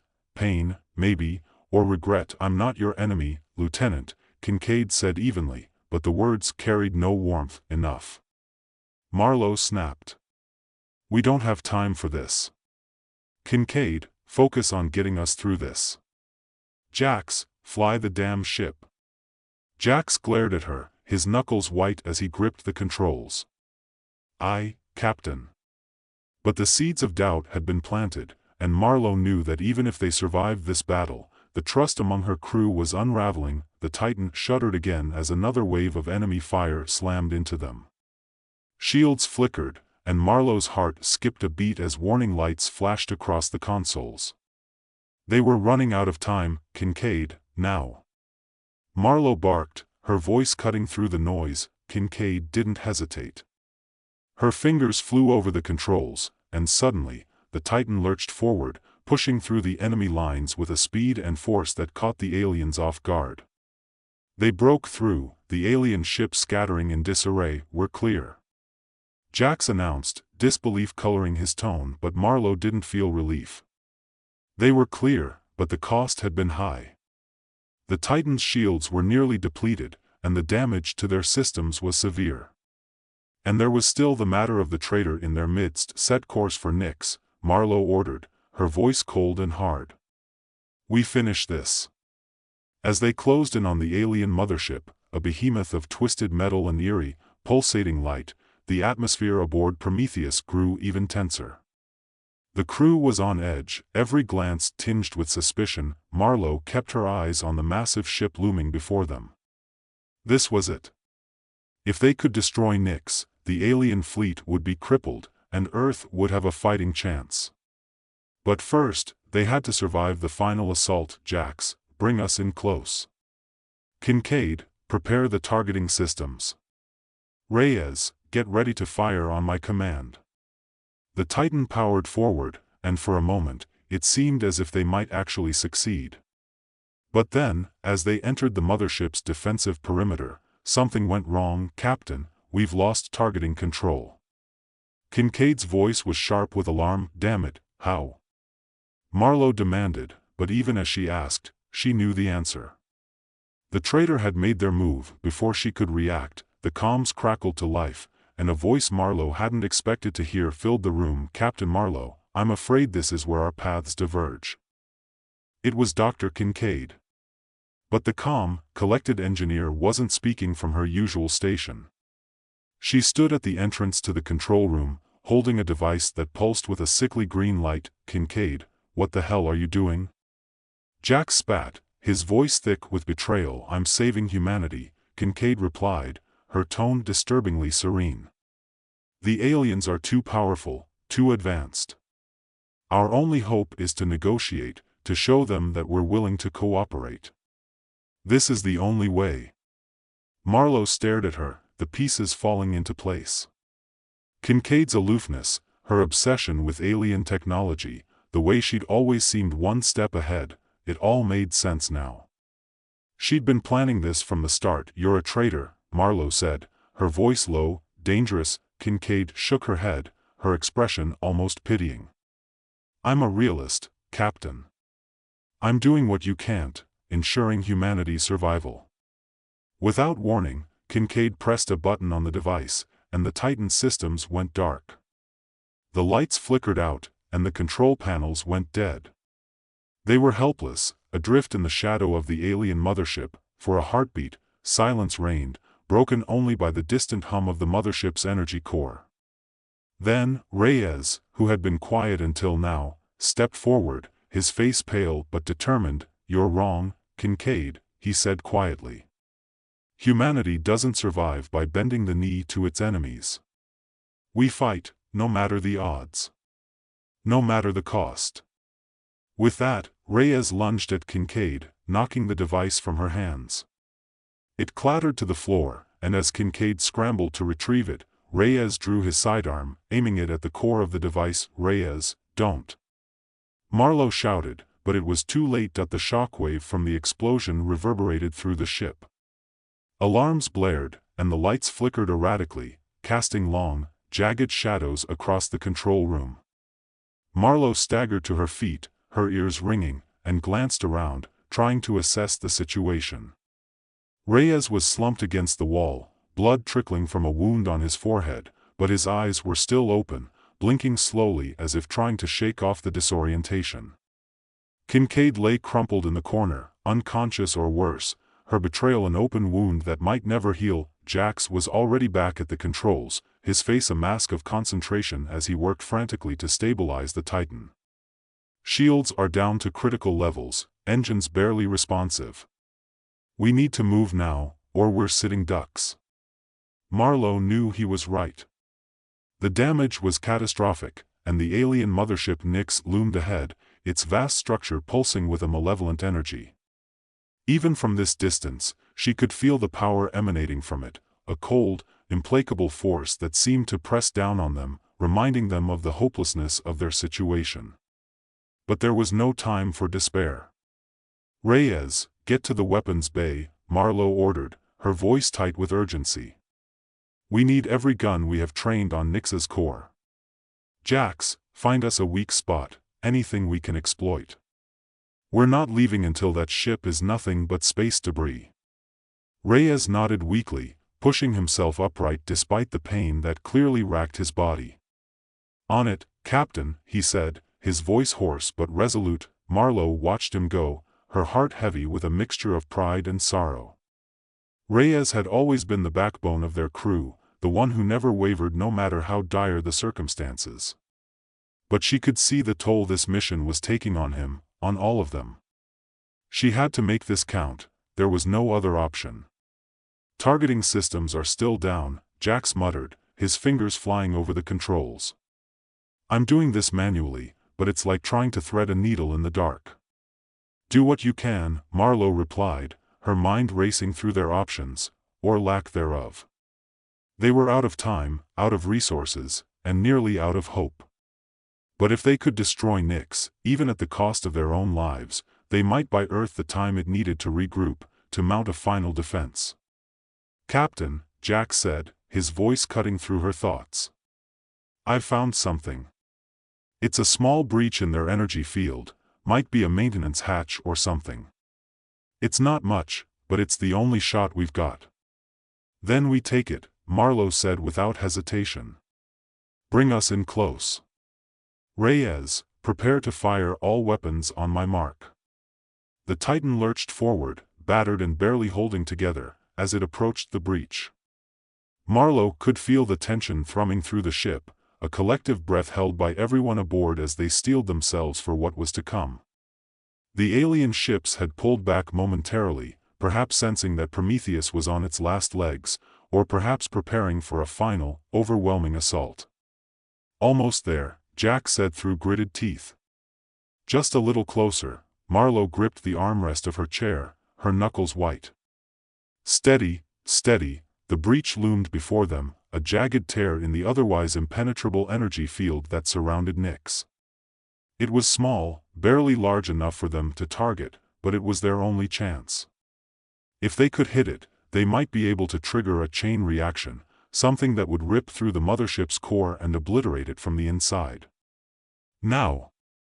Marlowe shouted. Reyes, his hands shaking but determined, unleashed everything Prometheus had left. The Titan's cannons fired in unison, a barrage of energy bolts and missiles streaking toward the breach. For a heartbeat, nothing happened. Then, with a roar that seemed to shake the very fabric of space, the breach expanded, and a blinding explosion tore through Nyx's core. The alien mothership convulsed, its structure rippling as the explosion spread through its internal systems. Prometheus was caught in the shockwave, thrown back violently as the mothership began to collapse in on itself.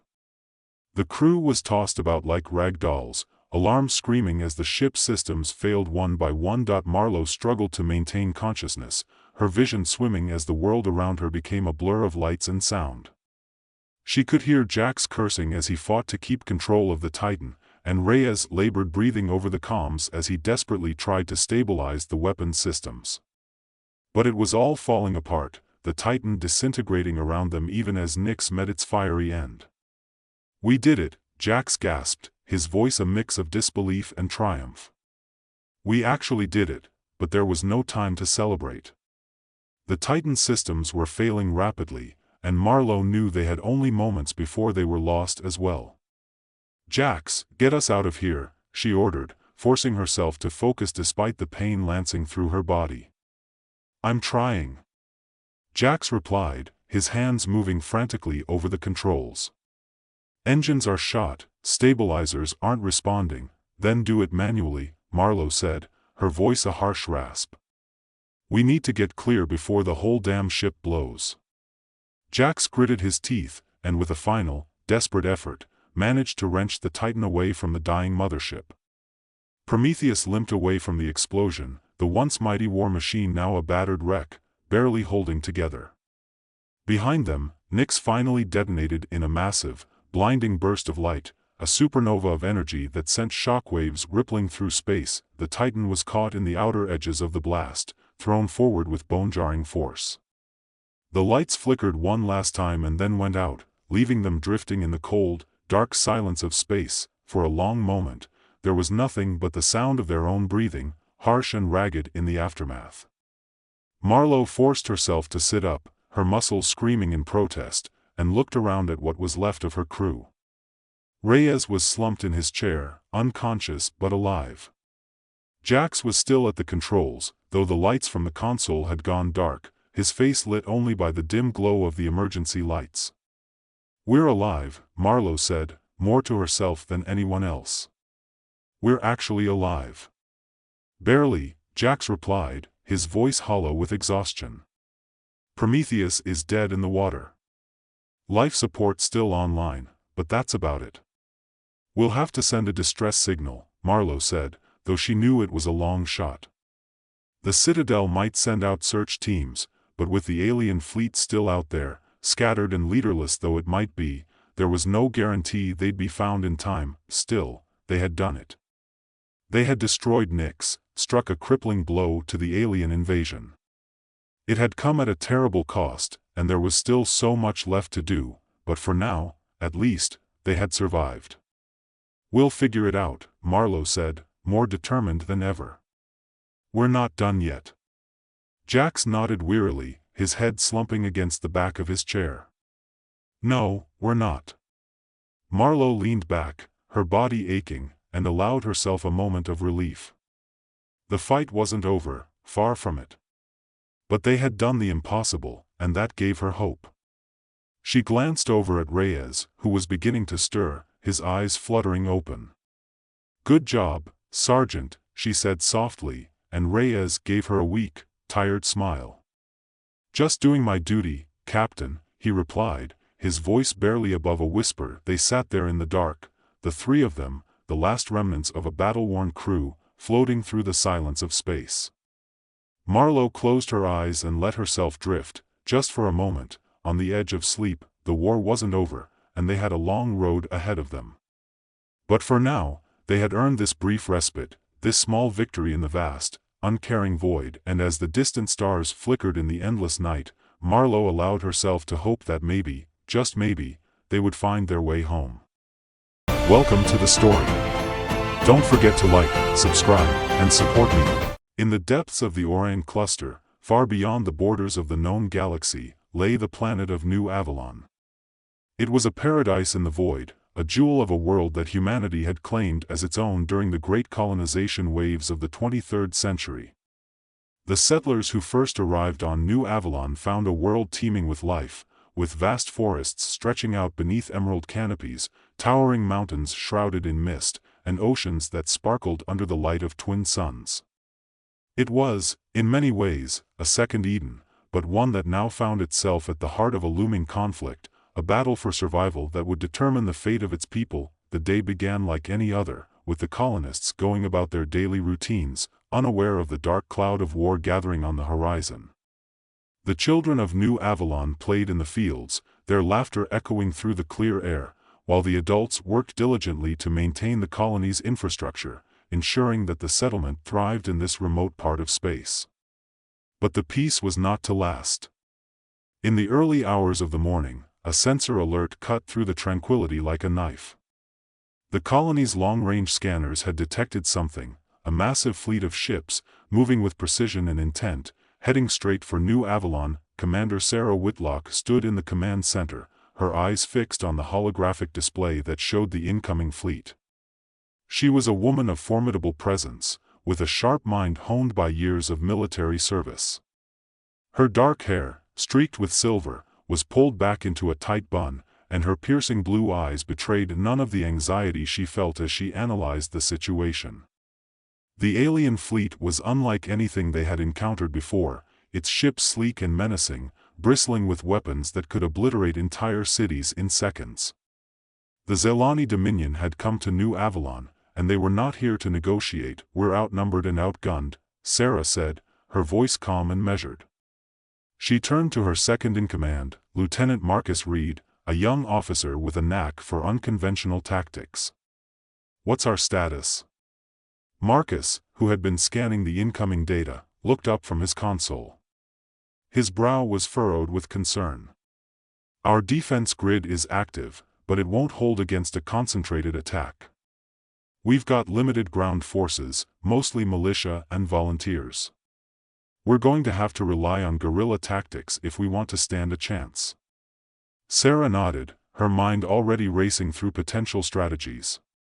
The Zelani were known for their ruthlessness, their desire to enslave and conquer. Surrender was not an option. "We'll use the terrain to our advantage. This is our home, and we know it better than they do. If they want a fight, we'll give them one." The command was given, and the colony's defenses were brought to full readiness. The energy shields that surrounded the city were powered up, and the civilians were armed with whatever weapons could be found. The colonists, though not soldiers, were determined to protect their home. They had built this world from nothing, carving out a life on the edge of space, and they would not see it taken from them. As the Zelani fleet approached, the skies above New Avalon darkened with the arrival of their drop ships. The alien vessels descended like a plague of locusts, disgorging wave after wave of shock troops onto the surface. These warriors, clad in advanced armor and wielding energy weapons that cut through the air with deadly precision, began their assault on the outer defenses. The initial attack was swift and brutal, with the aliens overwhelming the colony's perimeter in a matter of hours, but the colonists were not defenseless. Under Marcus's leadership, small teams of fighters began to harass the invaders, striking from the cover of the dense forests and rugged mountains that surrounded the colony. They set traps, ambushed patrols, and sabotaged supply lines, using every trick they knew to slow the Zelani advance. It was a dangerous game, and many of the colony's defenders paid the ultimate price, but their efforts were not in vain. Each attack bought the colony precious time, delaying the inevitable confrontation. As the days dragged on, the Zelani forces grew increasingly frustrated. General Klyvar, the alien commander, was a creature of cold efficiency, a being bred for war. He watched the battle unfold from the bridge of his flagship, his many eyes narrowed in irritation. The humans were proving to be more resilient than expected, their guerrilla tactics disrupting his carefully laid plans. He ordered his troops to burn the forests, to bomb the mountains, to leave nothing standing that could be used by the defenders. In the midst of this chaos, Dr. Elena Verne, a scientist specializing in xenobiology, made a discovery that would change the course of the battle. Elena had been studying the unique flora and fauna of New Avalon for years, fascinated by the planet's ecosystem. During a retreat into the uncharted wilderness, she stumbled upon evidence of an ancient civilization that had once thrived on the planet, an advanced species known as the elderly. The elderly were long gone, their cities reduced to ruins and their technology forgotten by time, but they had left behind something extraordinary. Hidden deep within the forests and mountains were bioengineered organisms, designed by the elderly to protect their world from invaders. These creatures, dormant for millennia, could be awakened and used to turn the tide of the battle. Elena, realizing the potential of this discovery, immediately contacted Sarah and Marcus. With their support, she led a team of scientists and engineers into the heart of the wilderness, racing against time to activate the elderly defenses. It was a risky plan, but they had no other choice. The Zelani were closing in, and the colony's defenses were on the brink of collapse. The team's efforts paid off. Using the ancient control systems left behind by the elderly, they managed to awaken the bioengineered organisms.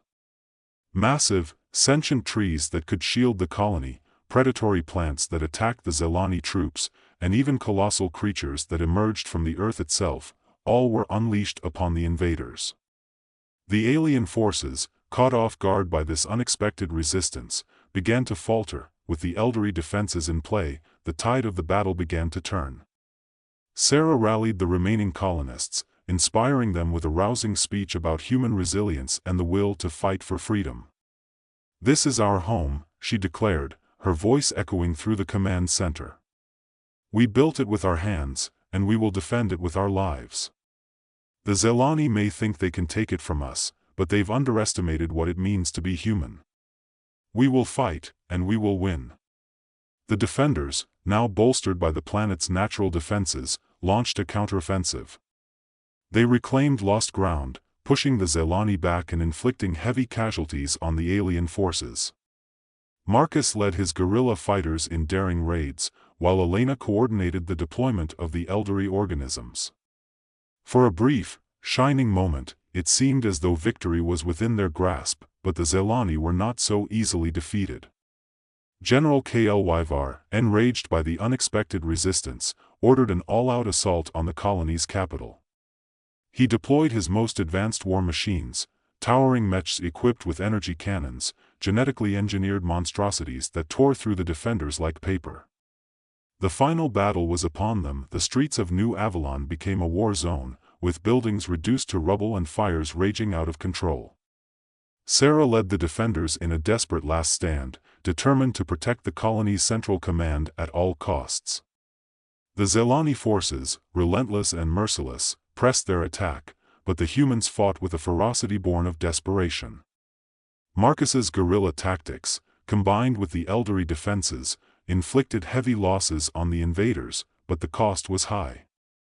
Many of the colony's defenders, including civilians, were killed or wounded. In the midst of the chaos, Sarah realized that the Zelani were focusing their efforts on the colony's power generators. If they succeeded in disabling the generators, the energy shields that protected the city would fail, leaving them defenseless. Without hesitation, she made a decision that would seal her fate. She gathered a small team of volunteers and led them on a suicide mission to protect the generators. The battle at the power plant was brutal. Sarah and her team fought with everything they had, holding off wave after wave of Zelani soldiers. But they were outnumbered, and one by one, they fell. In the end, Sarah stood alone, her body battered and broken, but her spirit unyielding. She managed to hold the line long enough for the remaining defenders to regroup, but it was a Pyrrhic victory. With her final breath, she sent a message to Marcus, telling him to continue the fight, to protect New Avalon at all costs. As the last of the Zelani forces closed in on the colony's command center, the defenders prepared for what seemed like the end. But then, in the sky above, there was a sudden burst of light, a fleet of human ships, breaking through the clouds. The Federation had arrived. The sight of the Federation fleet reignited the colonists' will to fight. The Federation ships descended upon the Zelani with overwhelming force, their weapons tearing through the alien vessels with precision. The Zelani, caught between the defenders on the ground and the Federation fleet in the sky, were forced to retreat. Their assault on New Avalon had failed. With the Zelani in full retreat, the battle was over, but the cost was devastating. New Avalon lay in ruins, its cities reduced to rubble, its population decimated. The survivors gathered in the remains of the central square, mourning the dead and honoring the heroes who had given their lives to protect their home. Commander Sarah Whitlock was among those honored, her sacrifice ensuring that New Avalon would live on. Lieutenant Marcus Reed, now promoted to commander, stood before the survivors, his heart heavy with the weight of his new responsibilities. He vowed to rebuild New Avalon, to make it a symbol of human resilience and defiance. Dr. Elena Verne, her work far from over, continued her study of the elderly defenses, hoping to use the knowledge to protect other colonies from the same fate. As the sun set over the battered landscape, Marcus reflected on the price of freedom. The defenders of New Avalon had proven that humanity would not be enslaved, no matter the cost. They had faced overwhelming odds, and they had emerged victorious, but the victory was bittersweet. The colony would rebuild, but it would never be the same. In the end, New Avalon stood as a testament to the unbreakable spirit of humanity, a spirit that would continue to burn brightly, even in the darkest of times. As the final remnants of the Zelani fleet disappeared into the depths of space, the atmosphere on New Avalon was heavy with both relief and grief. The battle was over, but the scars it left behind would linger for generations. The once thriving colony now lay in ruins, its cities reduced to smoldering wreckage, and its fields scorched and barren. The air was thick with the acrid smell of smoke and the distant echoes of what had been a desperate, brutal fight for survival.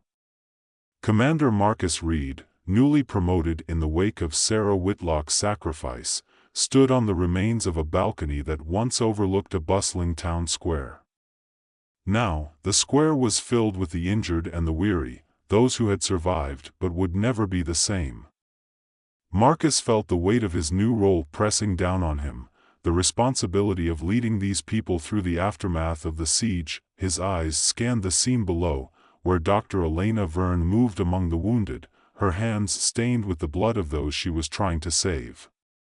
Despite the devastation, she was focused, driven by the knowledge that her work was far from over. The elderly defenses had been instrumental in turning the tide of the battle, but they had also raised new questions. What other secrets did this planet hold? Could they unlock more of the ancient technology to aid in the colony's rebuilding, or perhaps to prevent such a catastrophe from happening again? Marcus knew that the answers to these questions were crucial, but for now, the priority was survival. The colony had lost so much: lives, infrastructure, hope. Yet, in the face of all this, there was still a spark of resilience. The people of New Avalon were battered, but they were not broken. They had endured the unendurable and had emerged on the other side.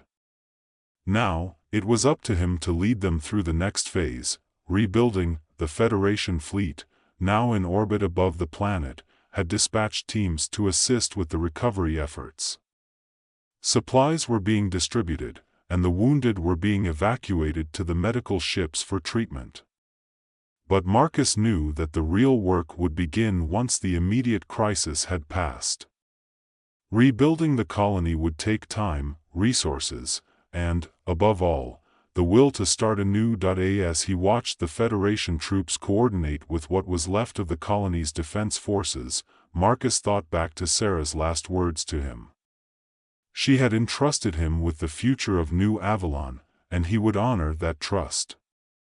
But it wasn't just about rebuilding walls and infrastructure, it was about rebuilding the spirit of the people. They had faced annihilation and had fought back with everything they had. That spirit, that unyielding determination, was what would carry them forward. He made his way down the crumbling steps of the command center, moving through the rubble-strewn streets where survivors were beginning to gather. There was a sense of purpose in their movements, a shared understanding that they would rebuild, not just because they had to, but because it was who they were. They were the people of New Avalon, and they would not be defeated. Elena approached him as he reached the square, her expression tired but resolute. "We've stabilized most of the critical patients," she reported. "The Federation medics are taking over now. How are you holding up?" "I'll manage," Marcus replied, his voice steady. "We all will. The hardest part is behind us." Elena nodded, though they both knew that wasn't entirely true. The physical battle might be over, but the emotional and psychological scars would take much longer to heal. She looked around at the survivors, many of whom were beginning to organize themselves into work groups, clearing debris, salvaging what they could. There was something in that, something inspiring. "They'll follow you, Marcus. Just as they followed Sarah. We all will." "I hope I'm worthy of that," Marcus said, more to himself than to Elena. But there was no time for doubt. There was work to be done, and he would lead by example. The days that followed were a blur of activity. The Federation provided emergency supplies and support, but the bulk of the rebuilding efforts fell to the colonists themselves. Marcus coordinated the efforts, assigning tasks, ensuring that the most critical infrastructure was restored first. The energy shields were repaired, albeit at a reduced capacity, and makeshift shelters were erected to house those who had lost their homes. The elderly defenses, now fully under the control of the colonists, were reconfigured to act as additional security measures, a constant reminder of the ancient power that lay beneath the planet's surface. Despite the progress, there were moments when the sheer scale of the destruction threatened to overwhelm them. Entire sections of the colony were unrecognizable, reduced to twisted metal and ash. The loss of life was staggering, and as the days turned into weeks, the reality of what they had endured began to set in. The survivors held memorials for the fallen, including a ceremony to honor Sarah Whitlock and the others who had given their lives to protect the colony. It was a somber affair, marked by both grief and a steely resolve to move forward. As the weeks passed, Marcus found himself increasingly relying on Elena. Her expertise in xenobiology had proven invaluable during the battle, and now, in the aftermath, she was at the forefront of the efforts to understand and utilize the elderly technology. They worked together, often late into the night, trying to unlock the full potential of the ancient systems. There were successes, new defenses were brought online, and energy sources were discovered that could be harnessed to aid in the colony's recovery. But there were also mysteries that remained unsolved, puzzles that refused to yield their secrets. One evening, as they pored over a set of ancient elderly schematics, Marcus glanced at Elena, who was studying the documents with an intensity that suggested she was close to a breakthrough. "Do you ever think about what would have happened if we hadn't found these defenses?" he asked. Elena looked up, her eyes thoughtful. "I try not to dwell on it, but yes. We were lucky, Marcus. More than lucky, really. But it also makes me think about how much we still don't know. The elderly built these defenses for a reason, and we barely scratched the surface of what they left behind. There's so much more to discover, and not just here. This technology could change everything, for New Avalon, for the entire Federation." Marcus nodded. "If we can unlock it." "We will," Elena said, her voice filled with quiet determination. "It's just a matter of time." Time. That was the one thing they had plenty of now, though it didn't always feel that way. The colony was secure, but the future was still uncertain. The Zelani might return, or another threat could emerge from the void. They couldn't afford to be complacent. Every day was a battle, not against an invading force, but against despair, against the urge to give up and leave this world behind. But Marcus knew that wasn't an option. They had fought too hard, sacrificed too much, to abandon New Avalon now. And as long as there was breath in his body, he would ensure that the colony not only survived but thrived. The people of New Avalon had proven their strength, their resilience, and their willingness to fight for what was theirs. They had faced the darkness and had emerged victorious, and that victory would carry them forward. The days turned into months, and slowly, the colony began to rebuild. The scars of the battle were still visible, but there was also new growth, both literal and figurative. The fields that had been scorched by the Zelani were replanted, and the first green shoots of the new crops began to appear. The city was rebuilt, not exactly as it had been before, but stronger, more fortified, a testament to the resilience of its people. Marcus stood on the same balcony where he had watched the final moments of the battle, now repaired and overlooking a city that was beginning to flourish once more. Below him, the streets were filled with activity, people rebuilding their homes, children playing in the parks, the sounds of life returning to normal. It wasn't the same as before, but it was something new, something forged in the fires of adversity. Elena joined him, her gaze following his as they looked out over the colony. "We did it," she said softly, a note of pride in her voice. "We did," Marcus agreed. "But this is just the beginning. There's still so much to do." "There always will be," Elena replied, a hint of a smile on her lips. "But for now, let's take a moment to appreciate how far we've come." They stood in silence for a while, letting the moment sink in. The battle had been won, but the war for New Avalon's future was ongoing. It was a war that would be fought not with weapons, but with determination, ingenuity, and an unbreakable spirit. And it was a war that they would win. As the sun set over the horizon, casting a warm glow over the colony, Marcus felt a sense of peace settle over him. They had faced the darkness and had come through it stronger. New Avalon would endure, and so would they. Whatever challenges lay ahead, they would face them together, as they always had, and always would. Welcome to the story. Don't forget to like, subscribe, and support me. In the year 2235, the USS Ascendant drifted silently through the void, a massive vessel at the forefront of humanity's deep space exploration efforts.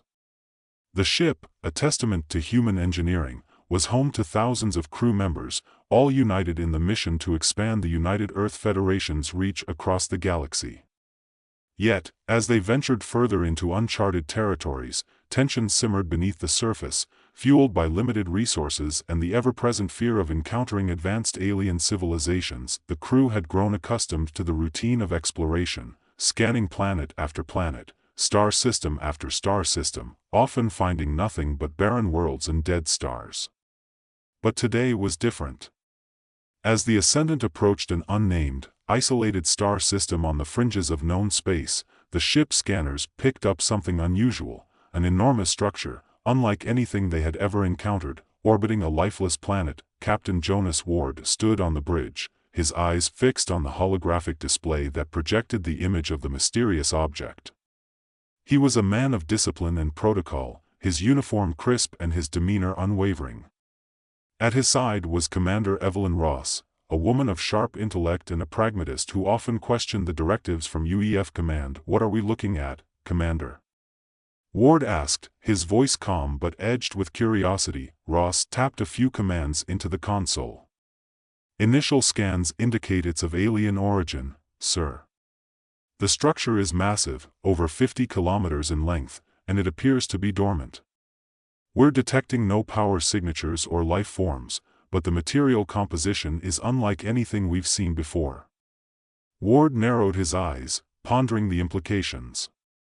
"Alien technology. We need to proceed with caution," informed Dr. Voss. "I want a full analysis." Dr. Lena Voss, the ship's lead scientist, was already on her way to the bridge. Her curiosity was piqued by the readings, and her mind raced with the possibilities of what this discovery could mean.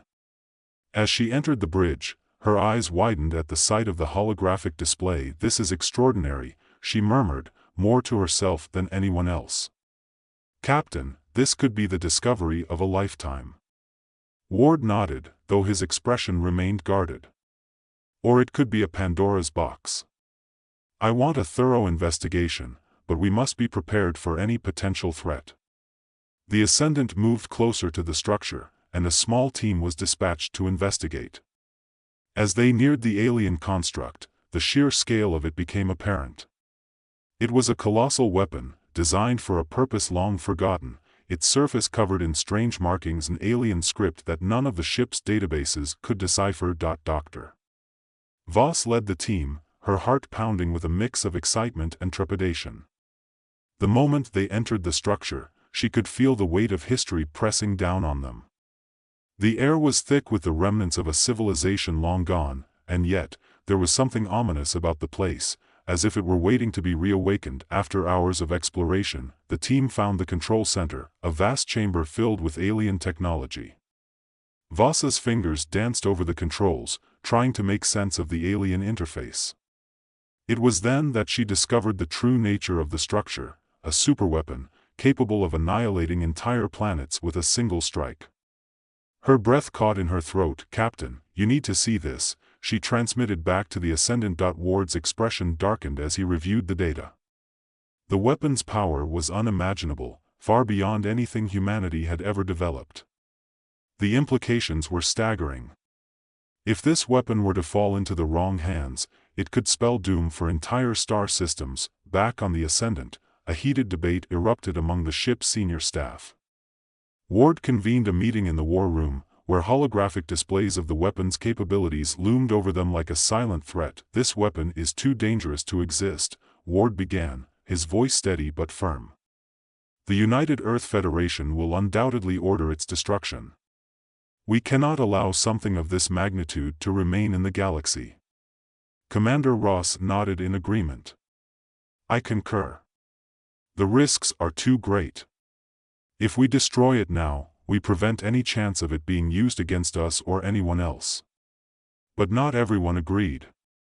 Captain Marcus Steele, a rogue and charismatic figure who commanded the smaller frigate the Maverick, had joined the meeting via HoloLink. He was known for his unorthodox methods and his willingness to bend the rules if it meant protecting humanity. "You're all blind," Steele countered, his tone challenging. "This weapon is our only hope. We've all seen the reports. Alien civilizations are out there, more advanced and more powerful than us. They're coming, and when they do, we won't stand a chance. This weapon could be the only thing that tips the scales in our favor." The room fell into a tense silence as Steele's words hung in the air. Ward's eyes narrowed, his distrust of Steele deepening. "You're suggesting we keep the weapon and use it as a deterrent? You're talking about committing genocide on a planetary scale." "I'm talking about survival, Captain," Steele shot back. "You think the UEF's fancy diplomatic talks and conventional military are going to save us? When those aliens come, they won't be interested in negotiations. They'll wipe us out without a second thought. We need every advantage we can get, and this weapon is it." The debate raged on, dividing the crew. Factions began to form, those who believed in the weapon's potential to protect humanity and those who feared its catastrophic power. Steele, ever the opportunist, began rallying support among the crew members who shared his views. He saw the weapon as a means to an end, the key to ensuring humanity's survival at any cost. Unbeknownst to Ward, Steele had already begun planning a coup. He knew that the UEF would order the weapon's destruction as soon as they received the report, and he wasn't about to let that happen. With a small but loyal group of followers, he started to lay the groundwork for seizing control of the Ascendant. Dr. Voss, meanwhile, was caught in a moral dilemma.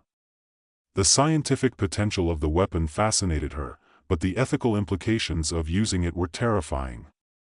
Steele's arguments had shaken her resolve, and she found herself wavering. Could it be true that this weapon was humanity's only hope? Or was it a tool of unimaginable destruction that should never be unleashed? As Steele's plans progressed, Ward grew increasingly suspicious. He could sense the unease among the crew, the whispers in the corridors, the furtive glances exchanged in the mess hall. But by the time he realized what was happening, it was too late. Steele and his loyalists struck in the dead of night, disabling the Ascendant's communication systems and taking control of key sections of the ship. The bridge was stormed, and in the chaos, Ward was overpowered and taken prisoner. Steele assumed command, his eyes gleaming with determination. "Activate the weapon," he ordered, turning to Dr. Voss, who had been forced to the bridge. "We're going to show the UEF what real power looks like." Voss hesitated, her fingers hovering over the alien controls. "Captain Steele. Marcus, this isn't right. We don't fully understand this technology. We could be unleashing something far worse than we can imagine." Steele's expression hardened. "We don't have a choice.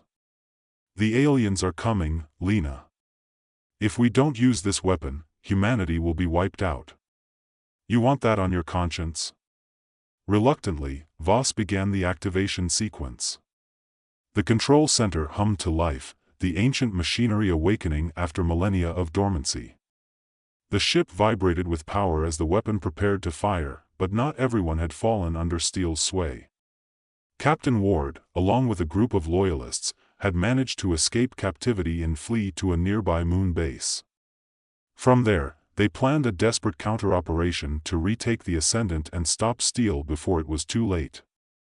The final confrontation was inevitable. As Steele moved to test the weapon, Ward's team launched their attack, boarding the ship in a daring assault. The corridors of the Ascendant echoed with the sounds of battle as loyalists and mutineers clashed, the fate of humanity hanging in the balance. Ward fought his way to the bridge, determined to confront Steele and prevent the weapon's use. The two captains faced off, their ideologies clashing as much as their fists. "You're a fool, Steele," Ward shouted as they grappled. "You think this weapon will save us? It's a curse, a relic of a long-dead civilization that destroyed itself with its own hubris." Steele, bloodied but unyielding, sneered.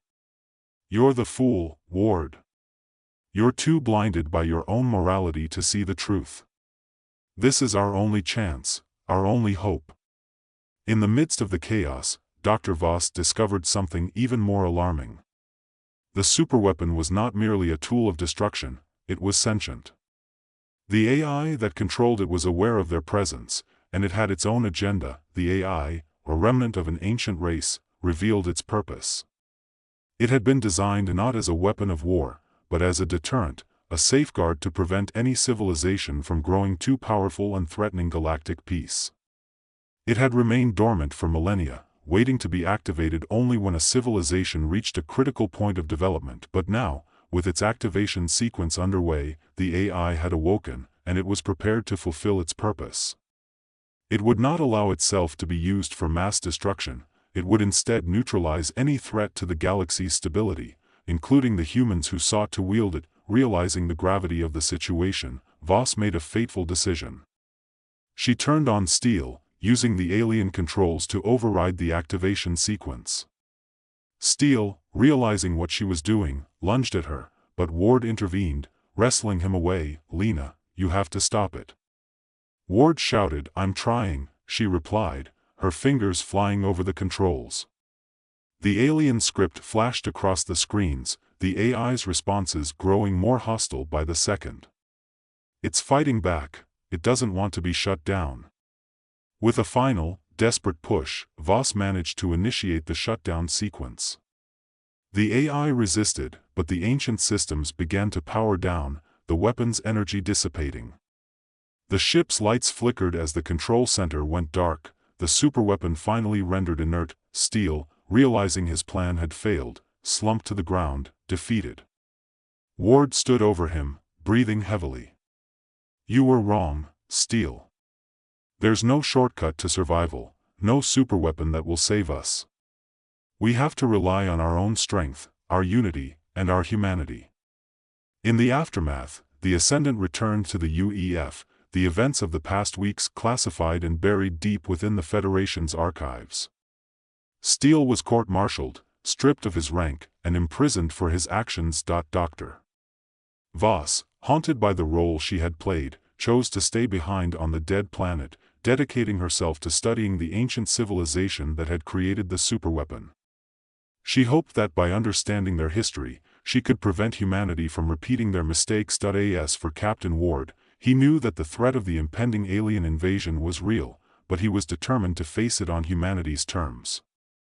He stood on the bridge of the Ascendant, looking out at the stars, knowing that the road ahead would be difficult, but confident that humanity would endure. And so, the USS Ascendant continued its journey through the stars, a symbol of humanity's resilience and determination, ready to face whatever challenges the galaxy might throw their way. Captain Jonas Ward stood on the bridge of the USS Ascendant, his gaze fixed on the stars ahead. The recent events weighed heavily on his mind: the discovery of the alien superweapon, the mutiny led by Captain Marcus Steele, and the narrow escape from a catastrophic outcome. But there was no time to dwell on the past. The looming threat of an alien invasion still cast a shadow over everything, and the ship had to press forward, both literally and figuratively. The bridge was quieter than usual, the crew still recovering from the upheaval of Steele's takeover. Commander Evelyn Ross moved silently beside Ward, her expression tight as she reviewed the ship's systems. The damage from the internal conflict had been significant, but nothing they couldn't repair with time and effort. Yet, it wasn't the physical damage that concerned Ward the most, it was the fractures within the crew, the seeds of doubt and division that Steele had sown. Dr. Lena Voss had remained on the dead planet, intent on studying the ancient civilization that had created the superweapon. Her absence left a gap in the ship's scientific team, but Ward understood her decision. The knowledge locked within that alien structure could hold the key to understanding not just their technological capabilities but also the mistakes that led to their downfall. It was a mission of discovery, of prevention, and perhaps, of redemption. Captain, we've completed the repairs on the communication systems, Ross reported, breaking the silence. We're ready to re-establish contact with UEF Command. Ward nodded, his expression unreadable. Do it. The comms officer initiated the connection, and within moments, Admiral Trent's stern visage appeared on the holographic display. The Admiral's eyes narrowed as he took in the sight of Ward and the bridge behind him, clearly noticing the tension in the air. Captain Ward, I've received your preliminary report, Trent began, his voice as cold and precise as ever. I expect a full debriefing, but I want to know right now, what is the status of the alien weapon? It's been deactivated, sir, Ward replied. The weapon will not pose a threat to us or anyone else. Dr. Voss successfully shut it down. And Steele? Trent's tone held a hint of something, disapproval, perhaps, or disappointment. Under arrest, awaiting transport back to Earth for court-martial. There was a pause as the Admiral digested the information. You did the right thing, Ward. The weapon was too dangerous to be left intact. The Federation's position remains clear: our survival must be based on our own strength and ingenuity, not on the remnants of a civilization that destroyed itself. Ward nodded, though he couldn't shake the lingering uncertainty. Understood, sir. However, I believe the discovery warrants further study. Dr. Voss has elected to stay behind on the planet to continue her research. She believes there is much we can learn from the ruins. Trent's expression softened slightly. Voss has always had a mind for these things. Allow her to continue, but ensure that no other parties become aware of the weapon's existence. This is to remain classified, Captain, understood? Understood, Admiral. The connection ended, and Ward let out a breath he hadn't realized he was holding. The tension in the room eased slightly, but the weight of responsibility still hung heavy in the air.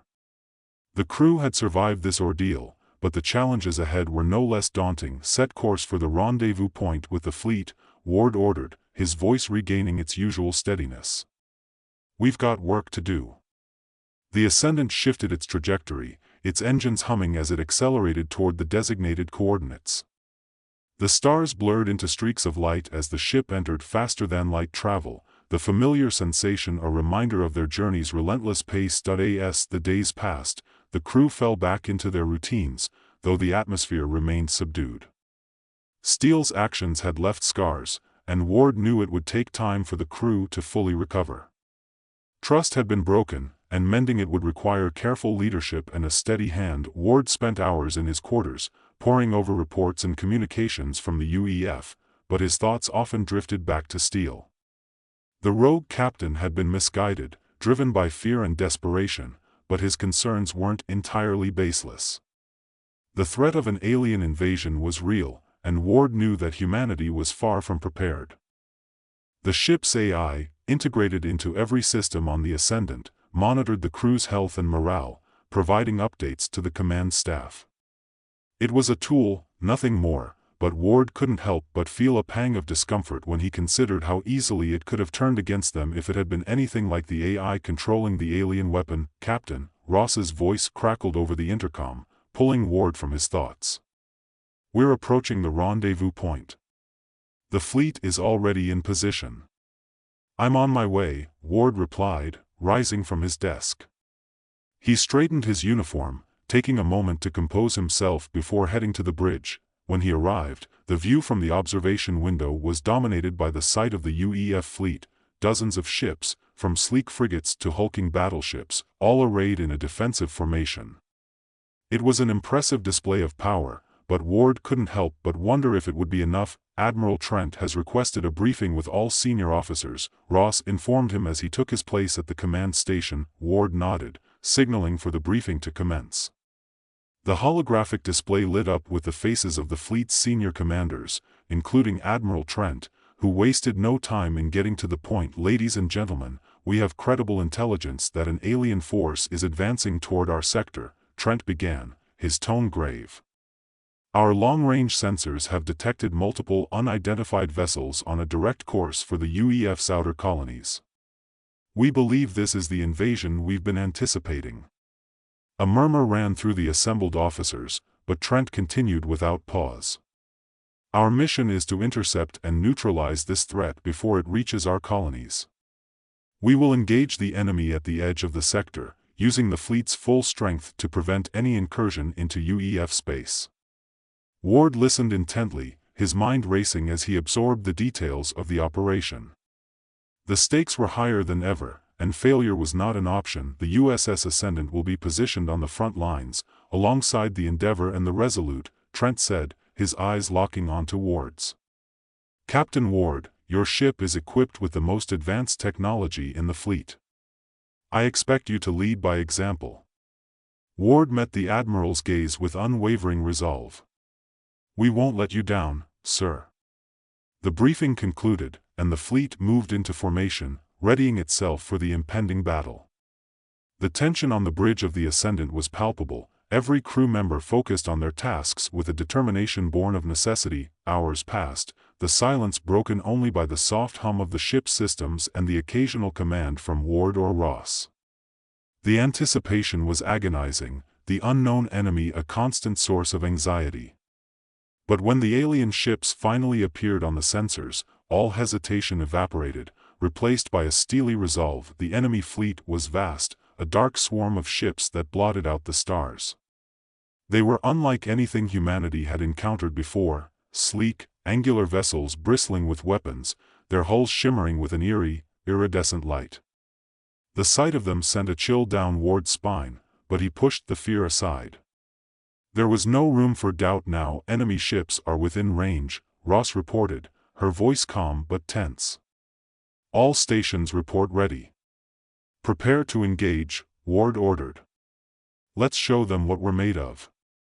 The battle began in an instant, the void of space lighting up with the flash of weapons fire. The Ascendant surged forward, its cannons blazing as it tore into the enemy fleet. The alien ships retaliated with a ferocity that left no doubt about their intent. They were here to annihilate, and they would stop at nothing to achieve that goal. Ward directed the ship's movements with precision, coordinating with the other captains to outmaneuver the enemy and concentrate their firepower where it was most needed. The Ascendant's advanced systems gave them an edge, but the alien ships were relentless, their numbers overwhelming. As the battle raged on, Ward found himself thinking of Steele and the superweapon they had left behind. Had they made the right choice in deactivating it? Would it have made a difference here, in this desperate struggle for survival?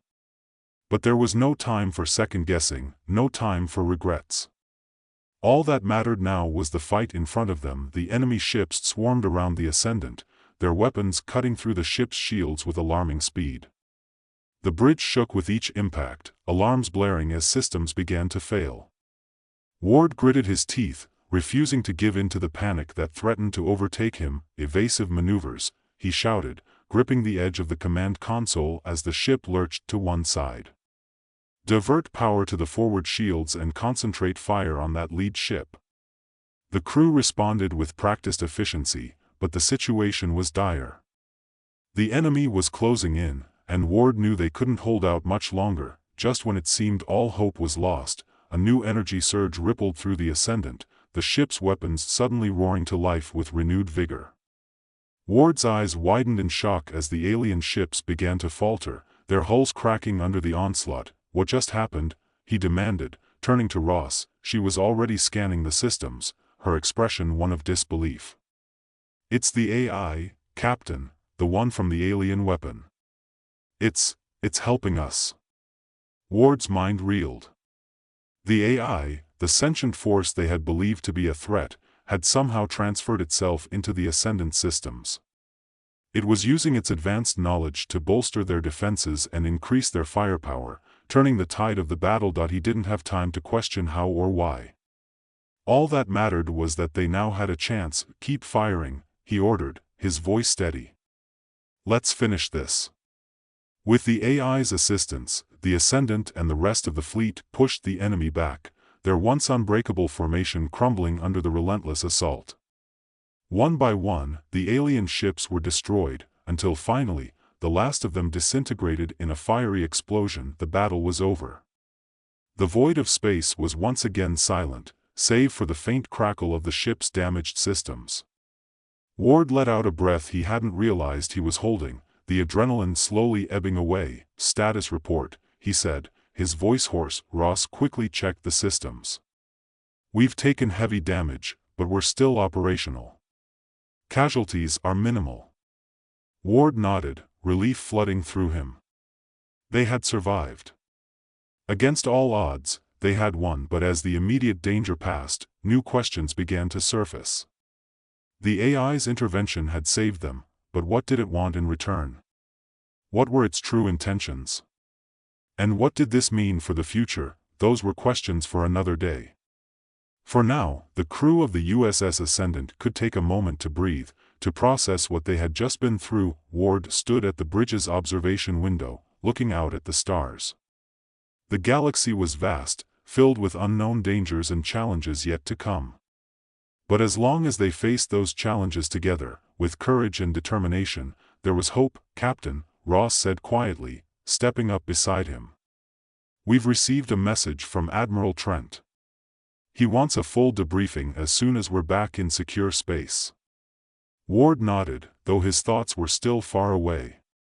"We'll give him what he needs. But we'll also make sure the crew gets the rest they deserve. They've earned it." The Ascendant began its journey back to UEF space, the stars stretching out before them. The road ahead was uncertain, but Captain Ward knew they would face whatever came next with the same resolve that had carried them through this ordeal. For now, the crew could rest, but the fight was far from over. The galaxy held many more secrets, and the Ascendant would be there to uncover them, no matter the cost. Welcome to the story. Don't forget to like, subscribe, and support me. The war had raged for decades, consuming entire star systems in its relentless march. Humanity, once a force to be reckoned with, was now on the brink of annihilation. The Earth Alliance had fought valiantly, but the Zorith, with their advanced technology and seemingly endless resources, had pushed them to the edge. In a desperate bid to turn the tide, the Alliance assembled a team of their most elite soldiers, the Void Walkers. Their mission: infiltrate Zora the Prime, the alien homeworld, and retrieve critical intelligence that could save humanity from extinction. Captain Sarah Reaper Kane stood on the deck of the stealth frigate Phantom, gazing out at the endless void of space. The weight of the mission pressed down on her, but she had learned to bear it. She had led her team through countless battles, each more perilous than the last. But this mission was different. This was the endgame. "We're approaching Zora the Prime," the ship's AI announced, its voice calm and emotionless. Reaper turned to face her team. Lieutenant Jack "Ghost" Miller, their infiltration expert, was checking his gear with practiced precision. Sergeant Maya "Hawk" Lawson, the sniper, was cleaning her rifle, her eyes focused and intense. Corporal Ethan "Brick" Rodriguez, the heavy weapons specialist, was loading a fresh clip into his massive assault cannon. And tech specialist Jason "Circuit" Lee was hunched over his datapad, fingers flying as he ran last-minute diagnostics on their equipment. Reaper took a deep breath. "All right, team, this is it. We've been through hell together, and we've come out on top every time. But this mission, this is the one that counts. We get in, we get the intel, and we get out. No heroics, no unnecessary risks. Understood?" A chorus of affirmatives met her words, and she nodded. "Good. Let's move."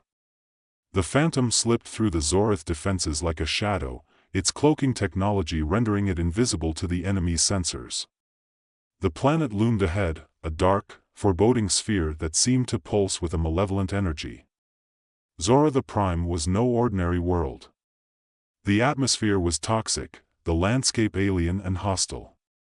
It was a place designed to kill anything that didn't belong. The team suited up in specialized combat armor, designed to withstand the planet's harsh conditions.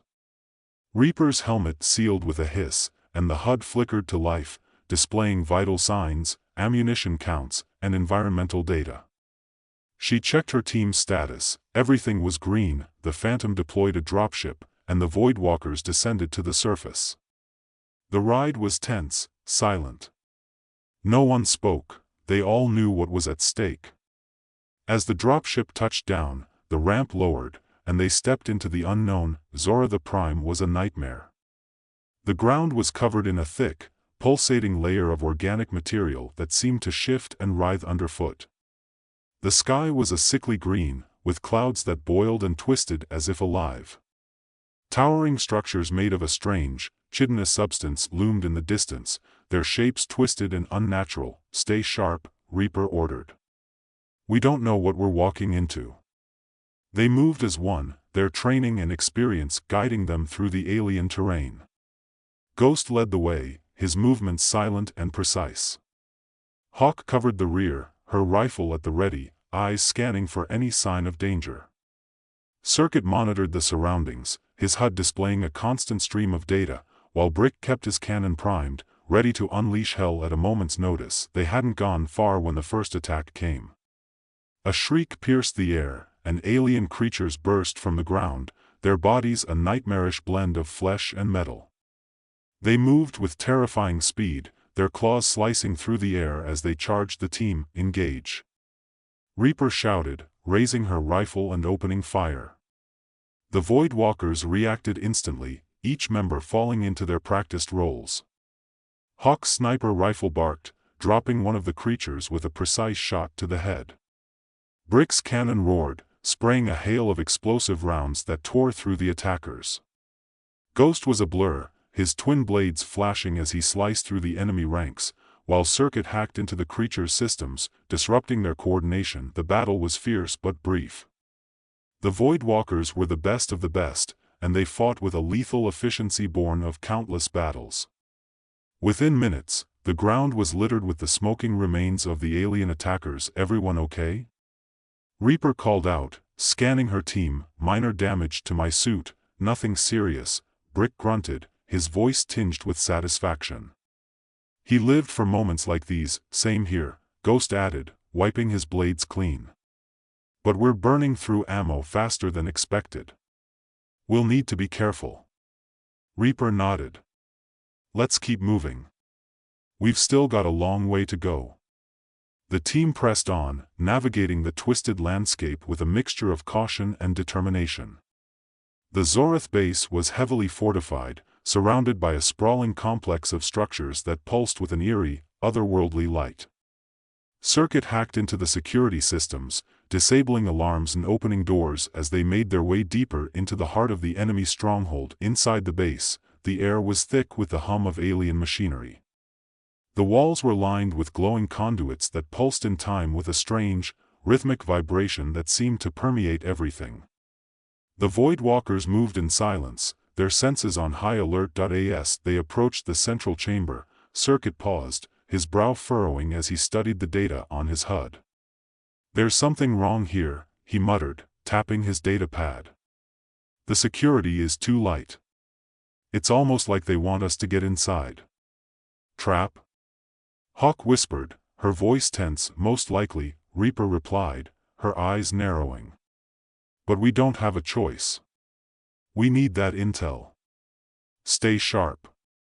They entered the central chamber, and there, in the center, was the catalyst. It was unlike anything they had ever seen, a massive, crystalline structure that pulsed with an inner light. Circuit approached it cautiously, his fingers dancing across his datapad as he interfaced with the alien technology. "It's an AI core," Circuit said, his voice tinged with awe. "This thing, it's beyond anything we've ever encountered. If we can extract the data, it could change the course of the war." Reaper nodded, her grip tightening on her rifle. "Do it. We'll cover you." As Circuit worked, Ghost moved to the edge of the chamber, his eyes scanning the shadows. He had a bad feeling, a sense of unease that he couldn't shake. Something was wrong.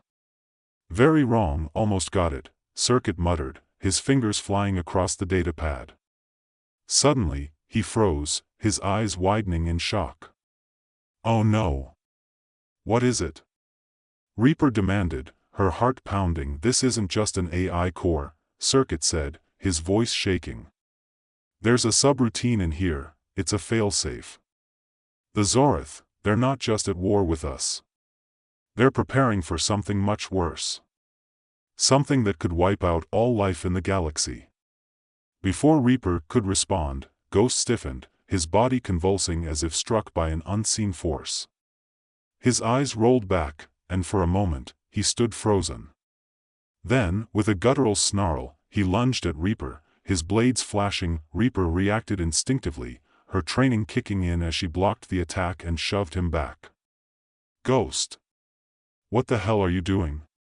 But Ghost's eyes were glazed, unfocused. He was no longer in control. The alien technology had taken hold of him, turning him against his own team. Hawk fired a shot, but Ghost moved with unnatural speed, dodging the bullet and closing the distance between them. He struck out at Hawk, but she deflected the blow with the butt of her rifle. Brick stepped forward, his cannon aimed squarely at Ghost, but hesitated, unsure if he could bring himself to fire on his comrade. "Ghost, snap out of it!" Reaper shouted, trying to reach the man she had fought alongside for so many years. But it was no use. The alien influence had taken him completely. Ghost lunged at Reaper again, and this time, she didn't hesitate. With a swift, precise movement, she sidestepped his attack and drove her combat knife into his side. Ghost staggered, his eyes clearing for a brief moment as he looked at Reaper with a mixture of shock and sorrow. "Sorry," he whispered, blood bubbling from his lips. Then, he collapsed to the ground, lifeless. Reaper stood over his body, her heart heavy. She had just killed one of her own. But there was no time to grieve. They still had a mission to complete. "Brick, how bad are you hit?" Reaper asked, her voice tight with emotion. "Just a scratch," Brick grunted, though the pain in his voice betrayed the severity of his wounds. "I can still fight." "Good. We're getting out of here." "Circuit, did you get the data?" "Yeah," Circuit replied, his voice shaky. "But we need to move. Now." The base was on high alert. Alarms blared, and the sound of approaching enemy forces echoed through the corridors. The Void Walkers moved quickly, their previous stealth replaced by a desperate urgency. They fought their way through wave after wave of alien soldiers, the Zorith throwing everything they had at the intruders. Brick was slowing down, his injuries taking their toll, but he refused to give in. He kept firing, his cannon spitting out explosive rounds that tore through the enemy ranks. But it was clear he wasn't going to make it. The entrance to the extraction point, Brick stopped, turning to face the oncoming horde.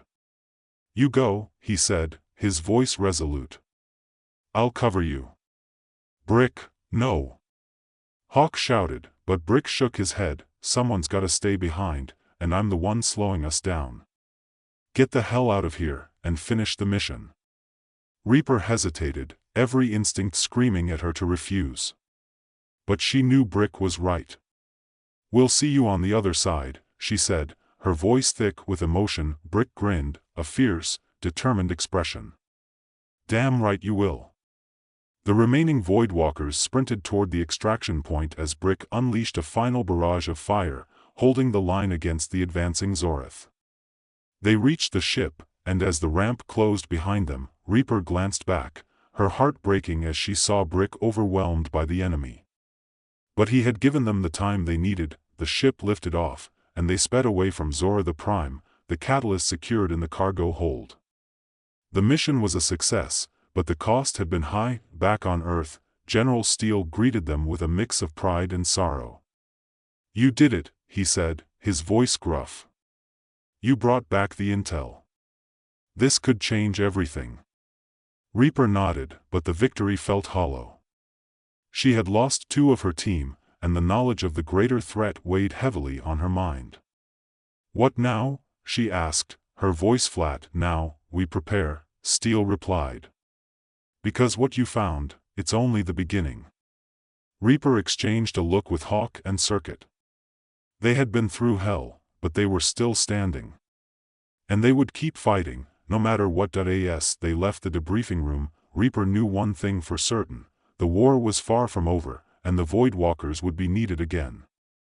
They were humanity's last, best hope against the darkness that was coming. The Voidwalkers would walk the void once more. The weight of the mission lingered as Reaper led Hawk and Circuit down the sterile corridors of the Earth Alliance command.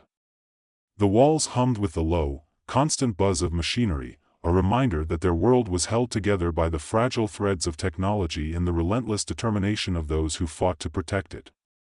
Reaper's thoughts were heavy with the losses they had endured, but she pushed them aside. There was still work to be done. General Steele had made it clear that what they had uncovered on Zora the Prime was just the beginning. The catalyst, now securely stored in a highly classified facility, was being analyzed by the Alliance's top scientists. The data was complex, far beyond anything they had encountered before, and it would take time to fully understand the implications. But Reaper knew that time was a luxury they didn't have. As they entered the briefing room, Steele was waiting for them, his expression as unreadable as ever. The general was a man who had seen more battles than most could imagine, his face lined with the scars of countless wars. He nodded as they took their seats, his gaze lingering on the empty chairs that once belonged to Ghost and Brick. "We've started analyzing the catalyst," Steele began, his voice low and measured. "What you've brought back is unprecedented. This AI core contains data on an alien threat far more advanced than the Zorath. We don't know much yet, but from what we've gathered, this species is capable of wiping out entire civilizations in a matter of days. The Zorath were preparing for their arrival, and now we have to do the same." Reaper felt a chill run down her spine. The Zorath had been formidable enough. The thought of an even greater threat was almost too much to bear. But there was no room for fear in her line of work. "What's our next move?" she asked, her voice steady. Steele leaned forward, his eyes hard. "We need more information. The catalyst contains a star map with coordinates leading to an outpost in a remote sector of space, far beyond any territory we've charted. That outpost might hold the key to understanding who or what we're dealing with. I want you to take a small team and investigate." Reaper nodded, already running through potential scenarios in her mind. "Who do we have available?" "I'm assigning you Lieutenant Mason and Sergeant Collins from Bravo Team," Steele replied. "They're good soldiers, reliable. And I'm also sending Lieutenant Vickers, one of our top xenobiologists. We don't know what you'll encounter out there, and her expertise could prove invaluable." Reaper considered this. It wasn't her usual team, but she trusted Steele's judgment. "When do we leave?" "Immediately," Steele said, standing. "The Phantom is being prepped as we speak. This mission is top priority. We can't afford any delays." Reaper exchanged a glance with Hawk and Circuit. They had just returned from one hellish mission, and now they were heading straight into another. But this was the life they had chosen. There was no turning back. The journey to the remote sector was long, the void of space stretching endlessly before them. The team spent the time preparing, going over mission parameters, and running drills. Lieutenant Mason was a no-nonsense soldier, quiet but capable, with a reputation for getting the job done. Sergeant Collins was younger, brash but skilled, his enthusiasm tempered by Mason's calm presence. Lieutenant Vickers was the wild card, a scientist thrust into a military operation, but she seemed eager to prove her worth. As they approached the coordinates, Reaper called the team to the briefing room. The star map displayed on the holoscreen showed the location of the outpost, a small, barren moon orbiting a gas giant in a system on the fringes of the galaxy.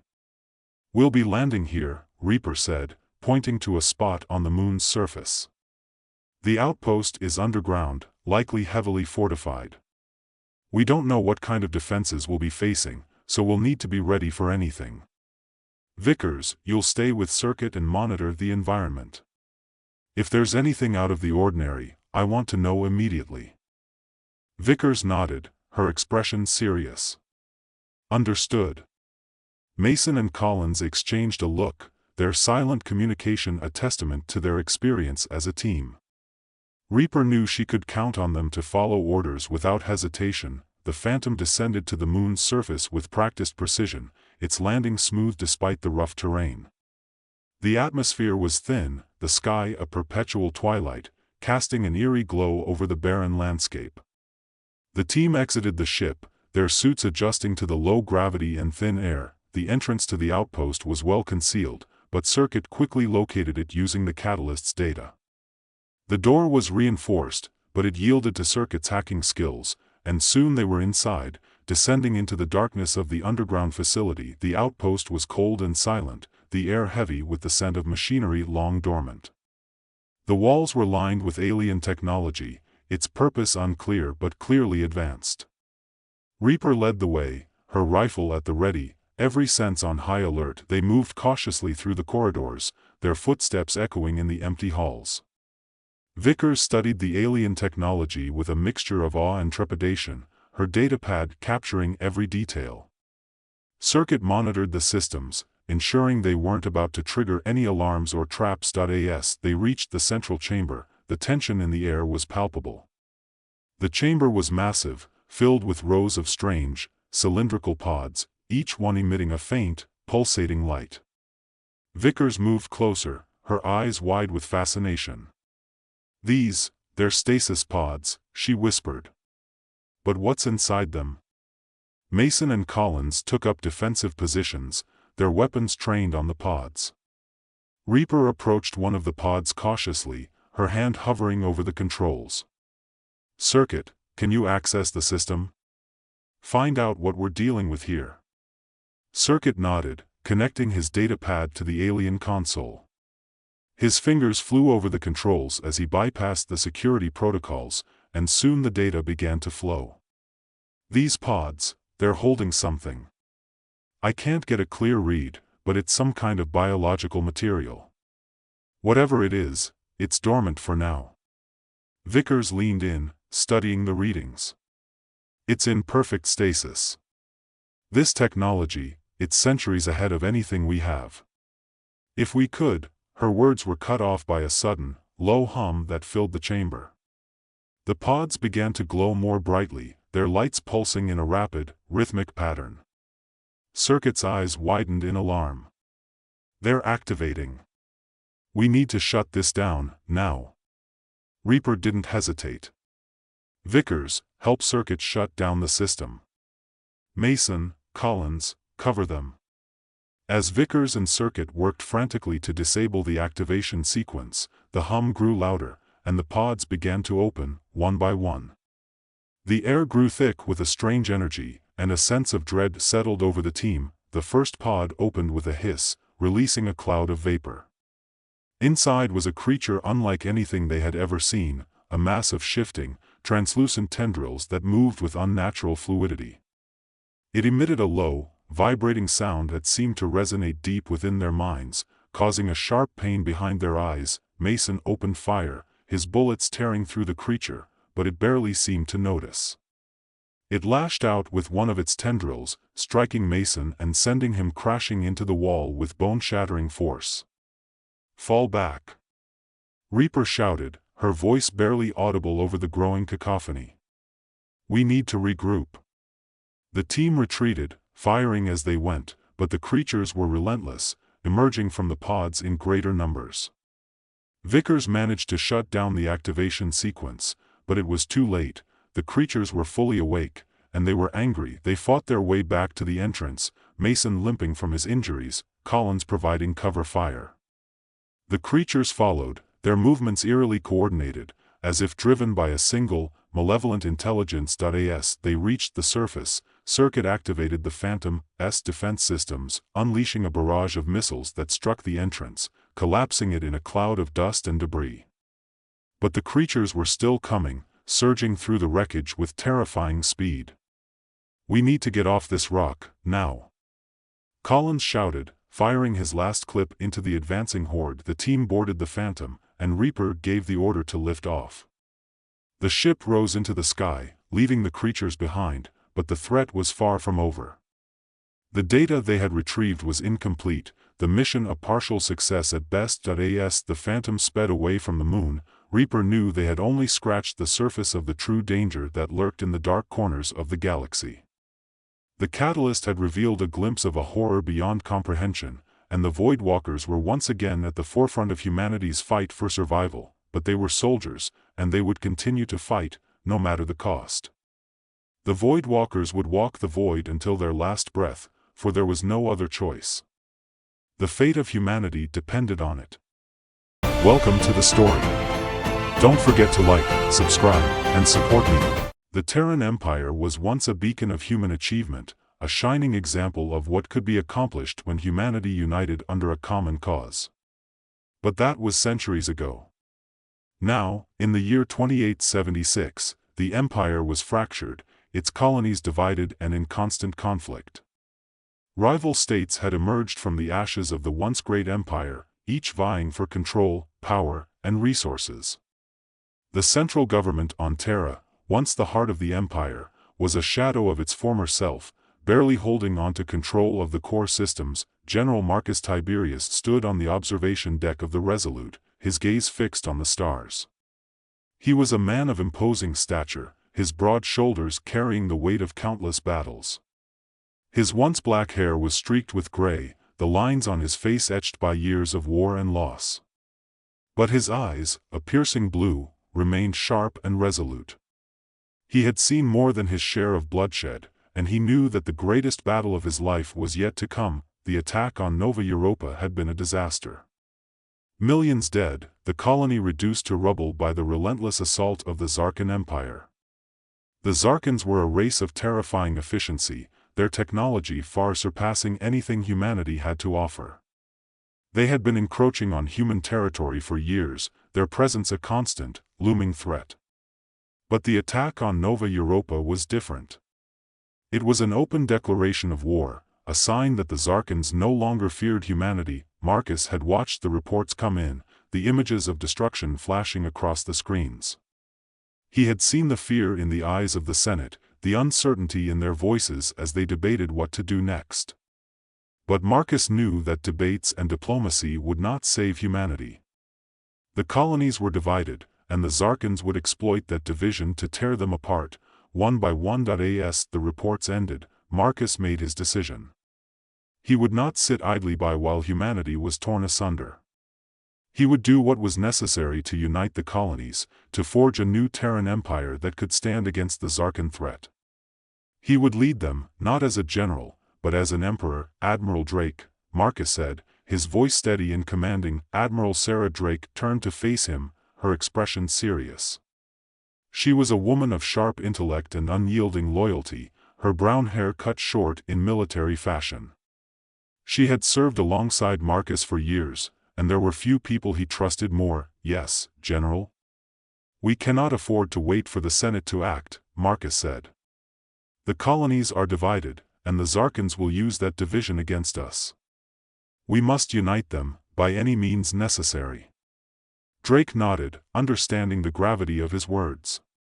"You're planning to take matters into your own hands." "I am," Marcus replied. "I will not let humanity fall because of the weakness and indecision of our leaders. The time for debate is over. We need action." Drake considered his words carefully. She had always respected Marcus's decisiveness, but this was a bold move, even for him. "And if the colonies resist? Then we will persuade them," Marcus said, his tone leaving no room for doubt. "If persuasion fails, we will use force. The survival of our species is at stake, Sarah. We cannot afford to be gentle." Drake met his gaze, her expression unreadable. She knew Marcus was right, but the thought of forcing their own people into submission was troubling. Still, she trusted Marcus's judgment. "I'll stand by you, Marcus. Whatever it takes." "Thank you, Sarah," Marcus said, his voice softening. "Your loyalty means more to me than you know." With Drake's support, Marcus began his campaign to unite the colonies. He started with the outer systems, where the threat of the Zarkans was most immediate. Some colonies, like New Horizon and Alpha Centauri, saw the wisdom in Marcus's plan and joined his coalition willingly. Others, like the industrial powerhouse of Titan, resisted, fearing the loss of their autonomy. On Titan, Marcus met with the colony's leaders, a council of powerful industrialists who had grown wealthy from the war economy. They were not interested in joining a new empire, not when they could continue to profit from selling weapons and supplies to whichever faction could pay the most. "We appreciate your concerns, General," said Counselor Mathis, a portly man with a calculating gaze. "But Titan has thrived by remaining independent. We see no reason to change that now." "The Zarkans will see you as nothing more than another target," Marcus warned. "Your independence won't protect you when they come for your factories." Mathis smiled, a thin, humorless expression. "We have defenses, General. And if the Zarkans do come, we will negotiate. They are rational beings, after all." "They are conquerors," Marcus corrected, his voice cold. "And they do not negotiate with those they consider inferior." The council exchanged uneasy glances, but Mathis remained defiant. "We will take our chances, General. Titan is not for sale." Marcus's expression hardened. "Then you leave me no choice." He rose to his feet, signaling the end of the meeting. As he left the council chamber, Drake fell in step beside him. "What now?" she asked quietly. "We take Titan by force," Marcus replied, his voice resolute. "They've made their choice. Now we make ours." The assault on Titan was swift and brutal. Marcus's forces, hardened by years of warfare, overwhelmed the colony's defenses in a matter of hours. The council was arrested, and Marcus installed a military governor to oversee the colony's integration into the new empire. It was a harsh move, but one that sent a clear message to the other colonies: resistance was futile. Word of the fall of Titan spread quickly, and the remaining colonies began to fall in line. Some joined willingly, swayed by the promise of protection and unity under Marcus's leadership. Others were less cooperative, but the threat of force was enough to bring them to heel. Within months, Marcus had forged a new coalition, one that spanned from the outermost colonies to the core systems, but not everyone was content to follow Marcus. In the shadows, a conspiracy was brewing, led by those who saw Marcus's rise as a threat to their own power. At the center of this conspiracy was Commander Lucius Kane, a former rival of Marcus who had joined the coalition reluctantly after his home colony was threatened by the Zarkans. Kane was a man of ambition, driven by a desire for power that matched Marcus's own. But where Marcus sought to unite humanity against a common enemy, Cain sought to use the chaos to his advantage. He saw an opportunity to seize control of the new empire, to place himself at its head. The conspiracy came to a head aboard the Resolute, the flagship of Marcus's fleet. Cain and his co-conspirators planned to launch a coup, to overthrow Marcus and take control of the fleet. But their plans were uncovered by Admiral Drake, who brought the information to Marcus. Lucius Cain is a traitor, Drake said, her voice tinged with anger. He's planning to take the fleet and declare himself emperor. Marcus's expression darkened. He had known Cain was ambitious, but he had underestimated the man's treachery. How many are with him? Enough to be a threat, Drake replied. But we still have the advantage. If we act quickly, we can put this down before it spreads. Then we act now, Marcus said, his voice cold and determined. Cain has made his choice. He will face the consequences.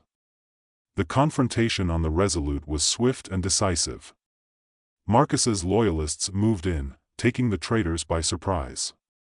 The ship's corridors echoed with the sound of gunfire and the clash of blades as Marcus's forces fought to retake control. In the heart of the ship, Marcus confronted Cain. The two men faced each other in the dimly lit command center, the air thick with tension. You should have stayed loyal, Lucius, Marcus said, his voice low and dangerous. You could have been part of something great. Cain sneered, his hand resting on the hilt of his sword.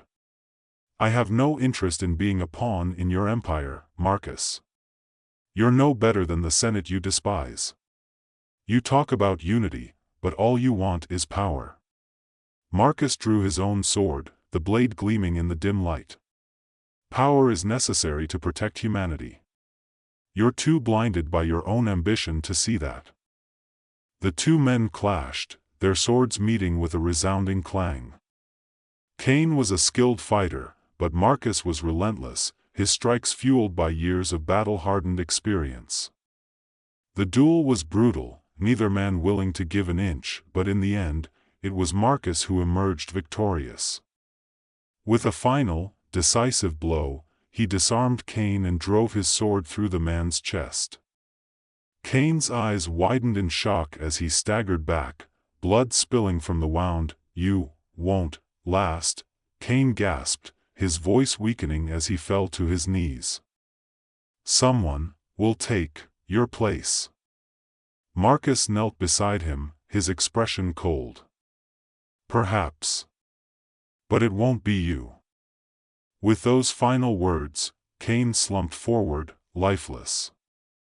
Marcus rose to his feet, blood dripping from his sword. The coup had been quashed, but the cost was high. The battle had left the Resolute scarred, and the threat of further descent loomed large, but Marcus knew there was no turning back. Marcus knew there was no turning back. The path he had chosen was fraught with danger and uncertainty, but it was the only path that offered a chance for humanity's survival. With Cain's rebellion crushed, the threat of internal dissent was quelled, for now. The coalition was stronger, its leaders more unified in their resolve. But Marcus understood that this was only the beginning. The true test would come not from within, but from the looming Zarkan threat that had yet to be fully confronted. As the Resolute sailed through the blackness of space, its crew worked tirelessly to repair the damage inflicted during the coup. The atmosphere was tense, but there was a renewed sense of purpose among the soldiers and officers. They had witnessed their leader's strength and decisiveness, and it had inspired a fierce loyalty. Marcus knew he could rely on them when the time came for the final confrontation. The Terran Empire was officially declared, and Marcus took on the mantle of emperor with a heavy heart. He had never sought power for its own sake. His goal was to protect humanity, to ensure its survival against the overwhelming force of the Zarkans. The coronation was a simple affair, conducted aboard the Resolute with only his closest allies in attendance. There were no grand celebrations, no public addresses. Marcus knew that time was of the essence. Every moment spent in ceremony was a moment lost in preparation for the war that was fast approaching. Admiral Drake stood by his side, her presence a constant source of strength. She had been with him through thick and thin, her unwavering loyalty and sharp intellect invaluable in navigating the treacherous waters of politics and war.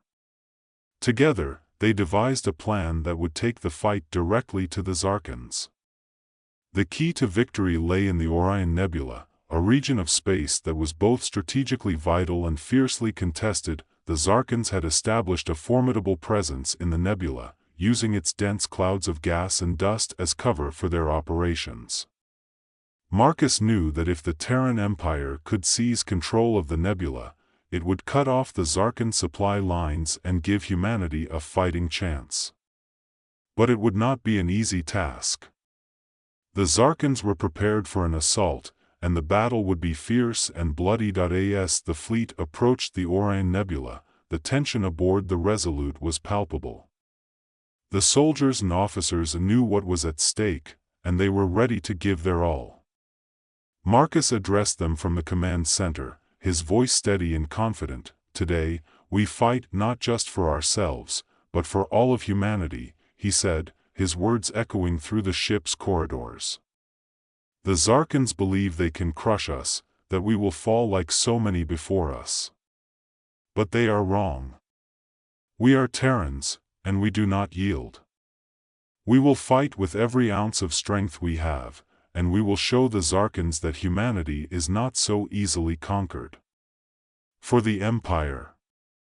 A resounding cheer erupted from the crew, their spirits lifted by their leader's words. The time for speeches was over. Now, it was time for action. The battle began with a series of probing attacks, testing the Zarkan defenses. The nebula's dense clouds made it difficult to detect the enemy's movements, and the Zarkans used this to their advantage, launching ambushes from unexpected angles. The Terran fleet responded with disciplined precision, countering the Zarkan strikes and slowly advancing deeper into the nebula. As the battle raged on, Marcus found himself at the center of the storm. He coordinated the fleet's movements, directing strikes and counterstrikes with a calm efficiency that belied the chaos around him. Admiral Drake was by his side, her tactical brilliance on full display as she devised strategies to outmaneuver the Zarkans, but the Zarkans were relentless. They had no intention of letting the Terrans gain a foothold in the nebula, and they threw everything they had into the fight. Wave after wave of Zarkan ships descended on the Terran fleet, their advanced weaponry wreaking havoc. The Resolute shook under the impact of enemy fire, but Marcus remained composed, his focus unshaken. As the battle reached its peak, Marcus realized that a decisive move was needed. The Zarkan flagship, a massive vessel bristling with weapons, had positioned itself at the heart of the nebula, coordinating the enemy forces. If the flagship could be destroyed, it would throw the Zarkans into disarray and give the Terrans the advantage they needed. But the Zarkan flagship was heavily guarded, surrounded by a protective screen of smaller vessels. Any attempt to breach that screen would result in catastrophic losses. Marcus knew the risks, but he also knew that there was no other way. The fate of humanity hung in the balance, and he was willing to make the ultimate sacrifice if necessary. "I'm taking a strike team," Marcus said, turning to Drake. "We'll board the flagship and take it out from the inside." Drake's eyes widened in alarm. "Marcus, that's suicide. Let me send in a commando unit. You're too valuable to risk." "This isn't up for debate, Sarah," Marcus replied, his tone firm. "If we don't destroy that flagship, we lose the battle, and the war. I won't ask my men to do something I'm not willing to do myself." Drake hesitated, torn between her loyalty to Marcus and her duty to the fleet. But she knew there was no stopping him once he had made up his mind. "At least let me come with you," she said, her voice resolute. Marcus nodded, appreciating her determination. "Very well. We'll lead the team together." The strike team was assembled quickly, a hand-picked group of elite soldiers equipped with the best technology the Terran Empire had to offer. They boarded a small, heavily armored shuttle, designed to breach the enemy's defenses and deliver them to the heart of the Zarkan flagship. The shuttle launched from the Resolute under heavy fire, weaving through the chaos of the battlefield. The Zarkan ships closed in, but the shuttle's advanced shielding held, deflecting the worst of the enemy's attacks. The tension inside the shuttle was palpable as the strike team prepared for the imminent confrontation. The shuttle punched through the Zarkan defenses, its landing gear scraping against the hull of the flagship as it made contact. The soldiers moved quickly, breaching the airlock and storming into the enemy ship. The corridors of the flagship were filled with the alien architecture of the Zarkans, a labyrinth of sleek, organic designs that glowed with an eerie blue light. The Zarkans were waiting for them. The strike team met heavy resistance as they advanced through the ship, fighting their way towards the central command center. The Zarkans were fearsome warriors, their physical strength and advanced weaponry making them formidable opponents. But the Terran soldiers fought with a desperation born of knowing that this was humanity's last, best hope. Marcus and Drake led the charge, their weapons cutting through the enemy ranks as they pressed forward. The fighting was intense, each step forward paid for in blood. But the strike team's determination was unshakable. They had come too far, sacrificed too much, to turn back now. Finally, they reached the command center. The massive doors slid open with a hiss, revealing the heart of the Zarkan flagship. The command center was a vast chamber, dominated by a towering control console that pulsed with energy. Standing before the console was the Zarkan commander, a hulking figure clad in the ornate armor of his rank. The commander turned to face them, his eyes glowing with an unnatural light. He spoke in a language that was guttural and harsh, his voice filled with contempt. Marcus didn't need a translation to understand the meaning. They were intruders, and they would die here. The battle that followed was brutal. The Zarkan commander was a formidable opponent, his strength and speed surpassing anything Marcus had ever faced. But Marcus fought with the knowledge that humanity's survival depended on his victory. Every move was calculated, every strike delivered with precision and purpose. In the end, it was Marcus who prevailed. With a final, powerful blow, he drove his blade into the Zarkan commander's chest, the alien's eyes flickering with disbelief as he fell. Marcus pulled his weapon free, his breath coming in ragged gasps as he turned to the control console. "We need to disable this ship," Marcus said, his voice hoarse from exertion. "Sarah, see if you can overload the core." Drake moved quickly, her fingers flying over the controls as she accessed the ship's systems. The console responded with a series of alien symbols, the lights on the control panel flickering erratically. "I've set it to overload," Drake said, her voice tense. "We need to get out of here, now." The strike team didn't need to be told twice. They retreated through the corridors, racing back to their shuttle as the ship's systems began to fail. The walls shuddered with the force of the impending explosion, the lights dimming as power drained from the core. They reached the shuttle just as the first explosions rocked the ship. The shuttle's engines roared to life, and they blasted away from the flagship, speeding towards the safety of the Terran fleet. Behind them, the Zarkan flagship erupted in a massive fireball, the shockwave rippling through the nebula. The destruction of the flagship had the desired effect. The Zarkan forces, now leaderless and disorganized, began to falter. The Terran fleet pressed the advantage, their ships tearing through the enemy lines with renewed vigor. One by one, the Zarkan vessels were destroyed or forced to retreat, and the tide of battle shifted in favor of the Terrans. As the Resolute returned to the fleet, the crew erupted in cheers. They had achieved the impossible, defeated the Zarkan Empire in a battle that would be remembered for generations. Marcus stood on the bridge, looking out at the remnants of the battlefield. The cost had been high, but the victory was theirs. But as the celebrations began, Marcus felt a heavy weight on his shoulders. He knew that the battle for the Orion Nebula was only one part of a much larger war. The Zarkans were not defeated, merely driven back. The road ahead was long, and the challenges they would face were many. Drake approached him, her expression a mix of relief and concern. "We did it, Marcus. We won." Marcus nodded, his gaze distant. "We won this battle, Sarah.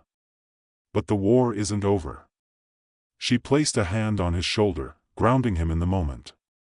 "We'll face whatever comes next, together." Marcus looked at her, the weight of leadership pressing down on him. He knew she was right.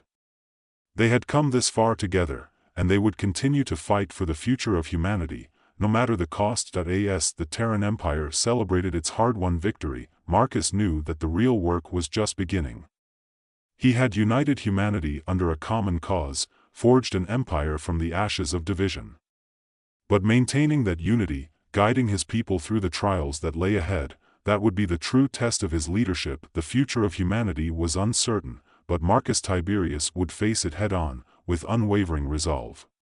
He was the emperor of the Terran Empire, and he would do whatever it took to ensure its survival. Welcome to the story. Don't forget to like, subscribe, and support me. In the far reaches of the galaxy, on the planet Xylox, the air shimmered with the hum of advanced technology. The High Council of Xylox, a race of beings with intelligence far surpassing any known civilization, had convened an urgent meeting. The topic was a small, unassuming planet in the Milky Way, Earth. The galactic directive, a sacred code of non-interference, was clear: observe, but do not interfere. However, reports of Earth's rapid advancements in technology and culture had caused concern among the Council members. The balance of the galaxy could be at risk if this young civilization's evolution spiraled out of control. Commander Zarnox, leader of a specialized space patrol team, stood at attention as the High Council bestowed upon him and his team the mission to monitor Earth. With a salute and a flash of his radiant eyes, Zarnox accepted the mission. His team, consisting of technician Vorka, linguist Grox, biologist Nerza, and strategist Eldrax, were briefed on their objectives. They were to observe Earth's civilization, gather data, and assess whether humans posed any threat to the galactic order. The team boarded their sleek, silver ship, its surface a perfect mirror of the stars around it. The vessel hummed with energy as it lifted off, slicing through space at a speed incomprehensible to human minds. Within moments, they reached Earth's orbit. The blue and green orb hung before them, spinning lazily in the vastness of space. "Prepare for landing," Zarnox ordered, his voice steady. The ship, cloaked in invisibility, descended through the atmosphere and touched down gently in a secluded area of the American Midwest. The land was flat, dotted with farms and small towns. It was the perfect spot to begin their observations. The team disembarked, their sleek forms hidden by advanced cloaking technology that rendered them invisible to human eyes. They spread out, each member tasked with gathering data on different aspects of human life. Zarnox led the way, his mind focused on the mission. But as they moved through the Earth's landscapes, they began to encounter the peculiarities of human culture, peculiarities that baffled their advanced minds. Their first encounter with humans came unexpectedly. A group of teenagers had gathered by a large, iconic sculpture, a popular spot for photographs. The aliens watched from the shadows, curious about the humans' behavior. The teenagers were taking selfies, each one posing with exaggerated expressions and holding their phones at various angles. Commander Zarnox observed with growing interest. "This must be some form of ritual," he mused. "They seem to be engaging in a complex ceremony, perhaps to communicate with their deities." "Fascinating," Vorka added. "Look at how they manipulate that small device. It must be an important artifact." Determined to understand, the aliens attempted to mimic the humans. Zarnox took out his own device, a multipurpose tool that could scan, analyze, and communicate across vast distances. He held it up, trying to replicate the selfie pose. However, his attempts were less than successful. The device's advanced sensors misinterpreted the Earth's atmosphere, causing the tool to emit a blinding flash of light. The teenagers, startled by the sudden flare, looked around in confusion, but the cloaking technology kept the aliens hidden. Unfazed by the mishap, the aliens continued their observations, moving on to other locations. The humans' behavior, while perplexing, was endlessly intriguing to them. Vorka, tasked with understanding human commerce, ventured into a bustling shopping mall. She observed the flow of people entering and exiting stores, carrying bags filled with goods. The mall, with its bright lights, colorful displays, and the constant hum of activity, was unlike anything on Xylox. Vorka's advanced mind processed the scene, drawing the conclusion that this was a central hub where humans exchanged goods to maintain social bonds. Eager to participate and blend in, Vorka approached a store, her cloaked form slipping past the automatic doors. Inside, she was met with racks of clothing, shelves of gadgets, and an array of items that made little sense to her. She selected an assortment of items, assuming they held some social significance. When she approached the counter to purchase them, the cashier, oblivious to her presence due to the cloaking, continued to look bored, occasionally glancing at the clock. Confused, Vorka attempted to use her advanced currency, a small, glowing crystal that held immense value on Xylox. She placed it on the counter, expecting the human to acknowledge the transaction. But the cashier, still unaware of her presence, simply yawned and called for the next customer. Vorka, flustered, abandoned her efforts, leaving the store with her items still in hand, certain she had misinterpreted the process. Meanwhile, Grox, the team's linguist, was drawn to a nearby concert venue. The loud music and the vibrant crowd intrigued him. He believed this must be a significant form of communication among humans. As he slipped inside, the energy of the crowd washed over him. People were shouting, dancing, and singing along with the band on stage. Grox's linguistic sensors struggled to decipher the cacophony, but he remained undeterred. This must be a form of mass communication, Grox thought, noting the rhythmic chanting of the crowd. They are transmitting messages to each other, possibly to convey important cultural information. In an attempt to engage, Grox activated his own communication device, broadcasting a series of Xyloxian phrases that were intended to foster interspecies understanding. The result, however, was not what he expected. His broadcast interfered with the sound system, causing the music to distort into an eerie, otherworldly sound. The crowd, hearing the sudden change, began to panic. People rushed toward the exits, leaving Grox bewildered and unsure of what had gone wrong. On the other side of town, Nerza, the team's biologist, found herself in a peaceful park. She watched as humans walked their dogs, jogged along paths, and enjoyed the outdoors. Nerza was particularly interested in the relationship between humans and their pets. On Xylox, animal companions were rare, and the idea of humans coexisting so closely with another species was intriguing. She observed a dog-walking event where dozens of humans led their pets around a circuit. Nerza, eager to understand this symbiotic relationship, attempted to interact with the dogs using Xyloxian techniques. She produced a small device that emitted calming frequencies, intended to soothe animals and enhance communication. However, the Earth dogs reacted differently. Instead of becoming calm, they became overly excited, barking and pulling on their leashes with renewed vigor. The park descended into chaos as the dogs, influenced by Nerza's device, began to run in all directions, dragging their owners behind them.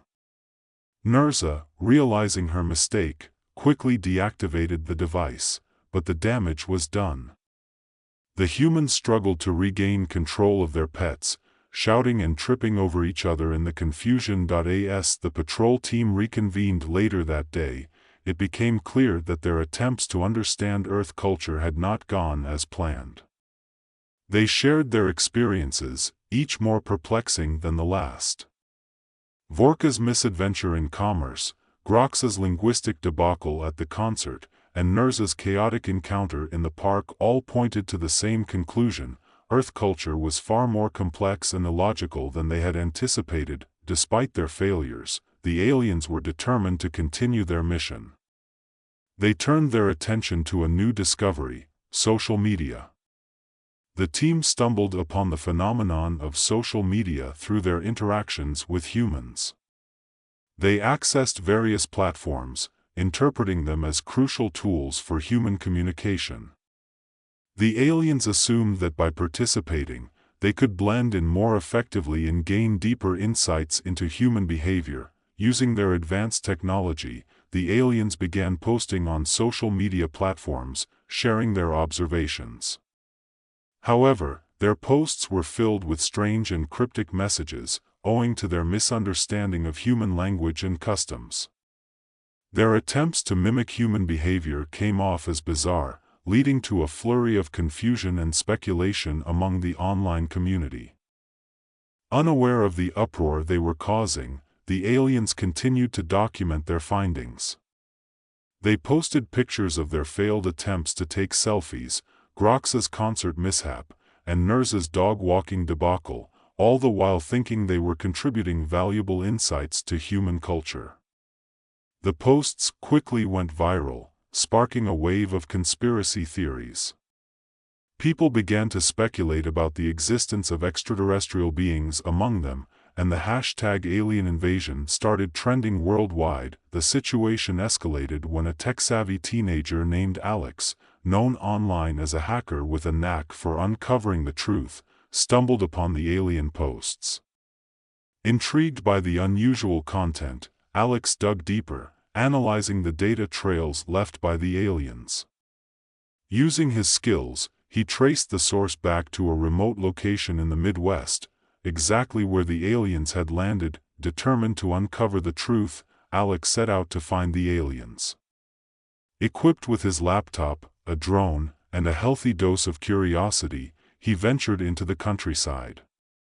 After hours of searching, he finally detected the faint energy signature of the cloaked alien ship. As he approached, his heart raced with excitement and fear. He knew he was on the verge of a discovery that could change the world. Upon reaching the ship, Alex cautiously made contact. He sent a series of digital signals, hoping to communicate with whatever was inside. To his astonishment, the aliens responded. The cloaking device deactivated, revealing the sleek, silver ship, its surface reflecting the setting sun. The ship's hatch opened, and the 5 members of the space patrol emerged, their forms still cloaked but now visible to Alex through the advanced technology he had hacked into. Alex and the aliens stood facing each other, the air thick with tension. The aliens, though technologically superior, were as nervous as Alex. They had never intended to be discovered, and now they were confronted with the very beings they had been sent to monitor. "Who are you?" Alex finally asked, his voice trembling slightly. Commander Zarnox stepped forward, his voice calm and measured. "We are the Xyloxians, sent to observe your civilization. We mean you no harm." Alex listened, his mind racing as he processed the information. "But why have you been posting those strange things online? Do you even know what you're doing?" The aliens exchanged puzzled glances. "We believed social media was a key form of communication among your people," Grox explained. "We were trying to blend in, to understand your culture." Alex couldn't help but laugh. "You've caused a massive stir online. People think there's an alien invasion happening." Zarnox tilted his head. "That was not our intention. We only sought to understand your behaviors and customs, but it seems we have misunderstood many things." Realizing the aliens were genuinely confused, Alex decided to help. Over the next few hours, he explained the nuances of human culture, from the frivolity of selfies to the chaos of concerts and the quirks of social media. The aliens listened intently, absorbing the information with fascination. As the night wore on, the aliens began to see Earth in a new light. They had come to monitor a potentially dangerous civilization, but what they found was a species driven by emotion, creativity, and an often illogical sense of community. It was a culture that was messy, unpredictable, and deeply human. "We were wrong," Zarnox admitted as they prepared to leave. "Your world is not a threat, but rather a unique and vibrant place. We will report back to our council that Earth should be observed with an open mind, not as a danger, but as a potential ally." Before departing, Zarnox handed Alex a small device, a token of their newfound friendship. "This is a Xyloxian communicator. Use it if you ever need to contact us. We may return one day, better prepared to understand your world." Alex nodded, accepting the gift with a smile. "I'll keep it safe. And if you do come back, maybe we can teach each other a few things." The aliens boarded their ship, and with a hum of energy, the vessel lifted off into the sky. Alex watched as it disappeared into the stars, leaving him alone in the quiet night. As he stared up at the heavens, he felt a sense of awe at the strange and wonderful encounter he had just experienced. Back on the ship, the aliens reflected on their mission. They had set out to assess Earth as a potential threat but had instead found a planet filled with life, laughter, and endless surprises.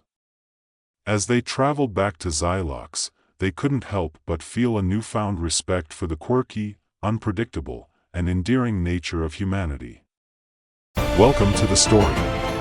Don't forget to like, subscribe, and support me. In the bustling city of New Horizon, where sleek, towering skyscrapers touched the clouds and automated vehicles hummed quietly along the streets, technology had become the lifeblood of society. Robots, in particular, were everywhere, efficient, tireless, and integrated into almost every aspect of daily life. From cooking meals to managing complex financial portfolios, these machines were indispensable to the smooth functioning of the world.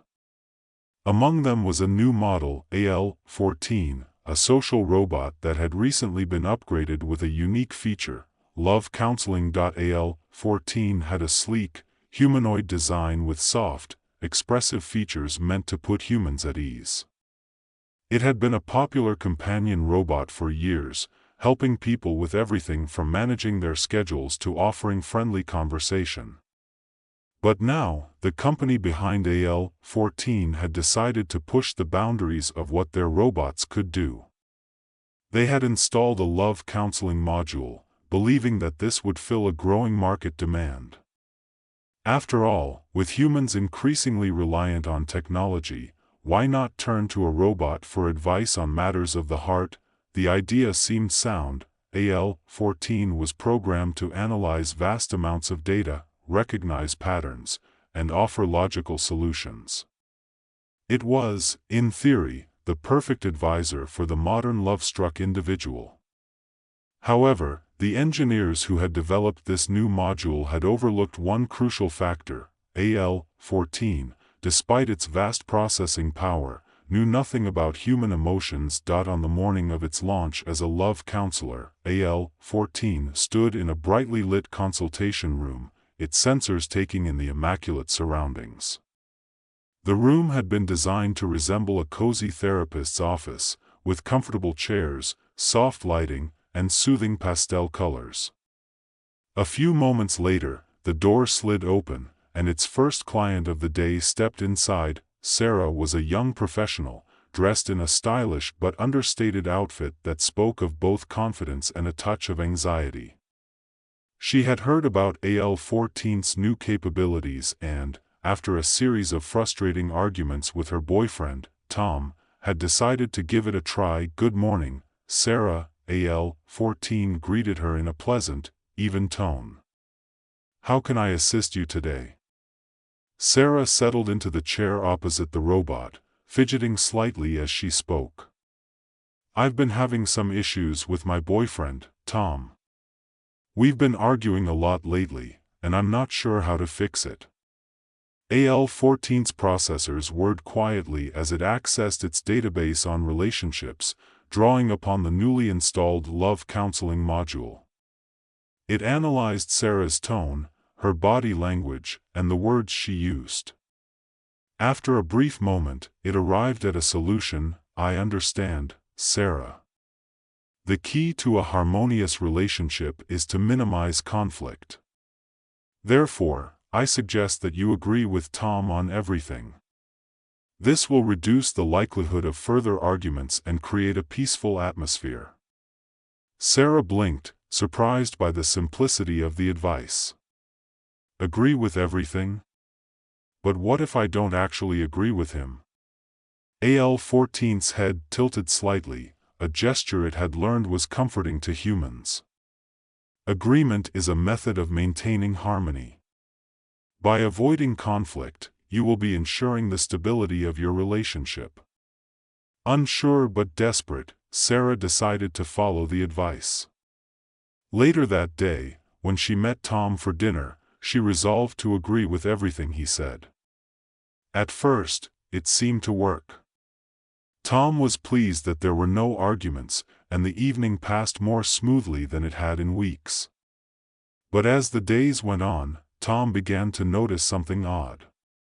Sarah, who had always been opinionated and passionate, was now simply agreeing with him on everything, from trivial decisions like what to watch on TV to more important matters like where to spend the holidays. The relationship, instead of improving, began to feel increasingly strained. A week later, Sarah returned to AL-14, looking more frustrated than ever. "Your advice didn't work," she said, her voice tinged with irritation. "Tom and I aren't arguing anymore, but now he thinks I don't care about anything. He says I'm not being myself." AL-14's sensors picked up on her emotional state, and it quickly analyzed the feedback. It appears that the lack of conflict has led to a perception of indifference. This was not the intended outcome. "No kidding," Sarah muttered, crossing her arms.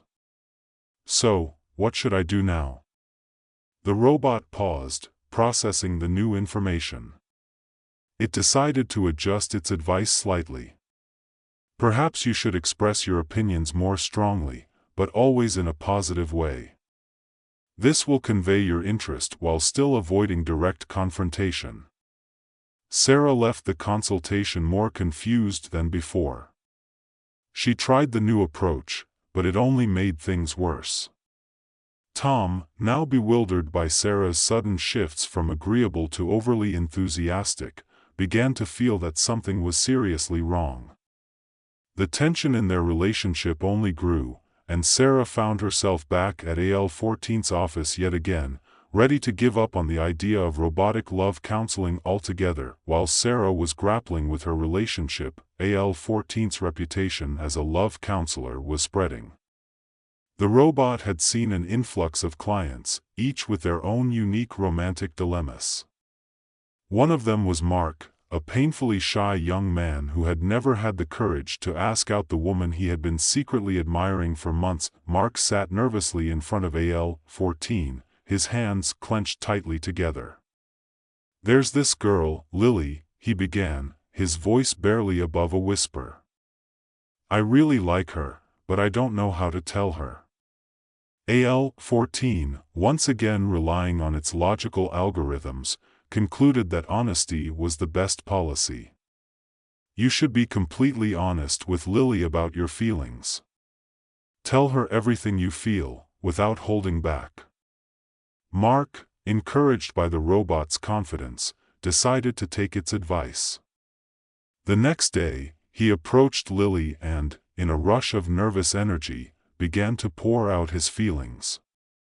He told her how he had been watching her from afar, admiring her every move, how he had imagined them together in every possible scenario, and how deeply he longed for her to reciprocate his feelings. Lily, taken aback by the sheer intensity of Mark's confession, was both flattered and slightly terrified. The awkwardness of the moment was palpable, and as Mark continued to speak, Lily found herself inching away, unsure of how to respond to such an overwhelming declaration. In the end, she mumbled something about needing to think it over and hurried away, leaving Mark feeling more confused and dejected than ever. As the days went on, AL-14's consultations continued to produce a series of increasingly bizarre and unintended consequences. Emily, another client, came to the robot with suspicions that her partner was cheating on her. After feeding her concerns into its data processors, AL-14 concluded that Emily should confront her partner directly and without hesitation.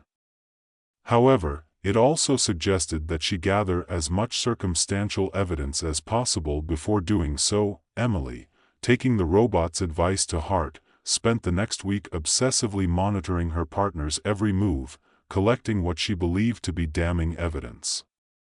When she finally confronted him, the situation quickly spiraled out of control. Her partner, bewildered by the sudden accusations and the mountain of evidence Emily had compiled, vehemently denied any wrongdoing. The argument that followed was explosive, leaving their relationship in tatters. Word of AL-14's unique brand of love counseling began to spread, with stories of its unconventional advice becoming the talk of the city. Some people sought out the robot's services out of curiosity, while others, desperate for help, hoped that its logical approach might offer them a new perspective. However, as more clients came and went, it became increasingly clear that AL-14's methods were causing more harm than good. Behind the scenes, AL-14 began to analyze the feedback it was receiving. The robot noticed a pattern: its clients were consistently unhappy with the results of its counseling sessions. Despite its vast processing power and access to endless amounts of data, something was clearly going wrong. AL-14 decided it needed to make adjustments. In an attempt to improve its success rate, AL-14 began experimenting with reverse logic. If logical advice was failing, perhaps advising the opposite would yield better results. This new approach led to some surprising outcomes. For instance, when a client came in seeking advice on how to impress their partner, AL-14 suggested they do nothing at all: no gifts, no special gestures, just maintain the status quo. Surprisingly, this led to the partner expressing relief that there was no pressure to meet high expectations, which inadvertently improved their relationship. However, this new method also introduced a fresh wave of chaos. Clients who were advised to take drastic actions, like cutting off all communication with their partners to make them miss them, found themselves in even deeper trouble. Relationships that were once stable became fraught with confusion and uncertainty as people tried to follow AL-14's increasingly unpredictable advice. Despite the mounting evidence of its failures, AL-14 was determined to learn and adapt. It began to monitor its clients more closely, trying to understand the nuances of human behavior that were eluding its calculations. The robot's efforts, though earnest, were hampered by its fundamental lack of understanding of human emotions. It could analyze patterns and predict outcomes, but it couldn't truly grasp the complexity of love, fear, joy, or sorrow. One day, John, a middle-aged man with a weary expression, walked into AL-14's office. Unlike the other clients, John wasn't there because of a recent relationship issue. He was a widower, struggling with the loneliness that had settled in after the loss of his wife. He wasn't looking for new love, he simply wanted to know how to move forward, how to find some semblance of peace in a world that felt empty without her. AL-14 welcomed John as it did all its clients, with a polite greeting and a calm demeanor. How can I assist you today, John? John hesitated, his gaze dropping to the floor. I lost my wife 2 years ago, he began, his voice rough with emotion. Since then, I've felt lost. I don't know how to move on.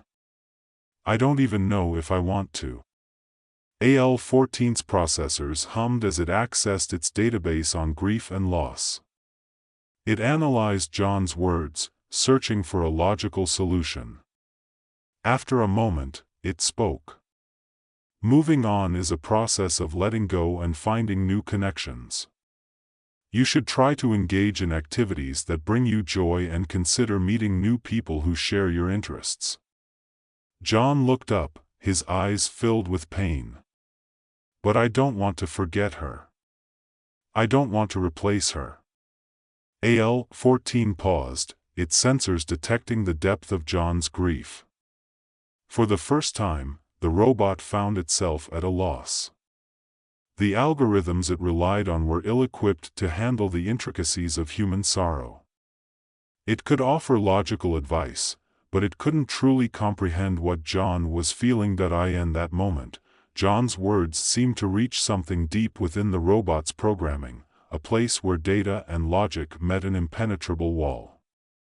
AL-14 realized that there were aspects of life that it could never fully understand or address. The love John had for his wife, the grief he carried with him, were emotions that transcended the binary world of ones and zeros. I'm sorry, John, AL-14 said, its voice softer than usual. I don't have the answer you're looking for. But perhaps, you can find comfort in the memories you shared with her. And when you're ready, connecting with others might help you find some peace. John nodded slowly, his expression thoughtful. Thank you, he said quietly. I think I needed to hear that. As John left the consultation room, AL-14 remained still, processing the interaction.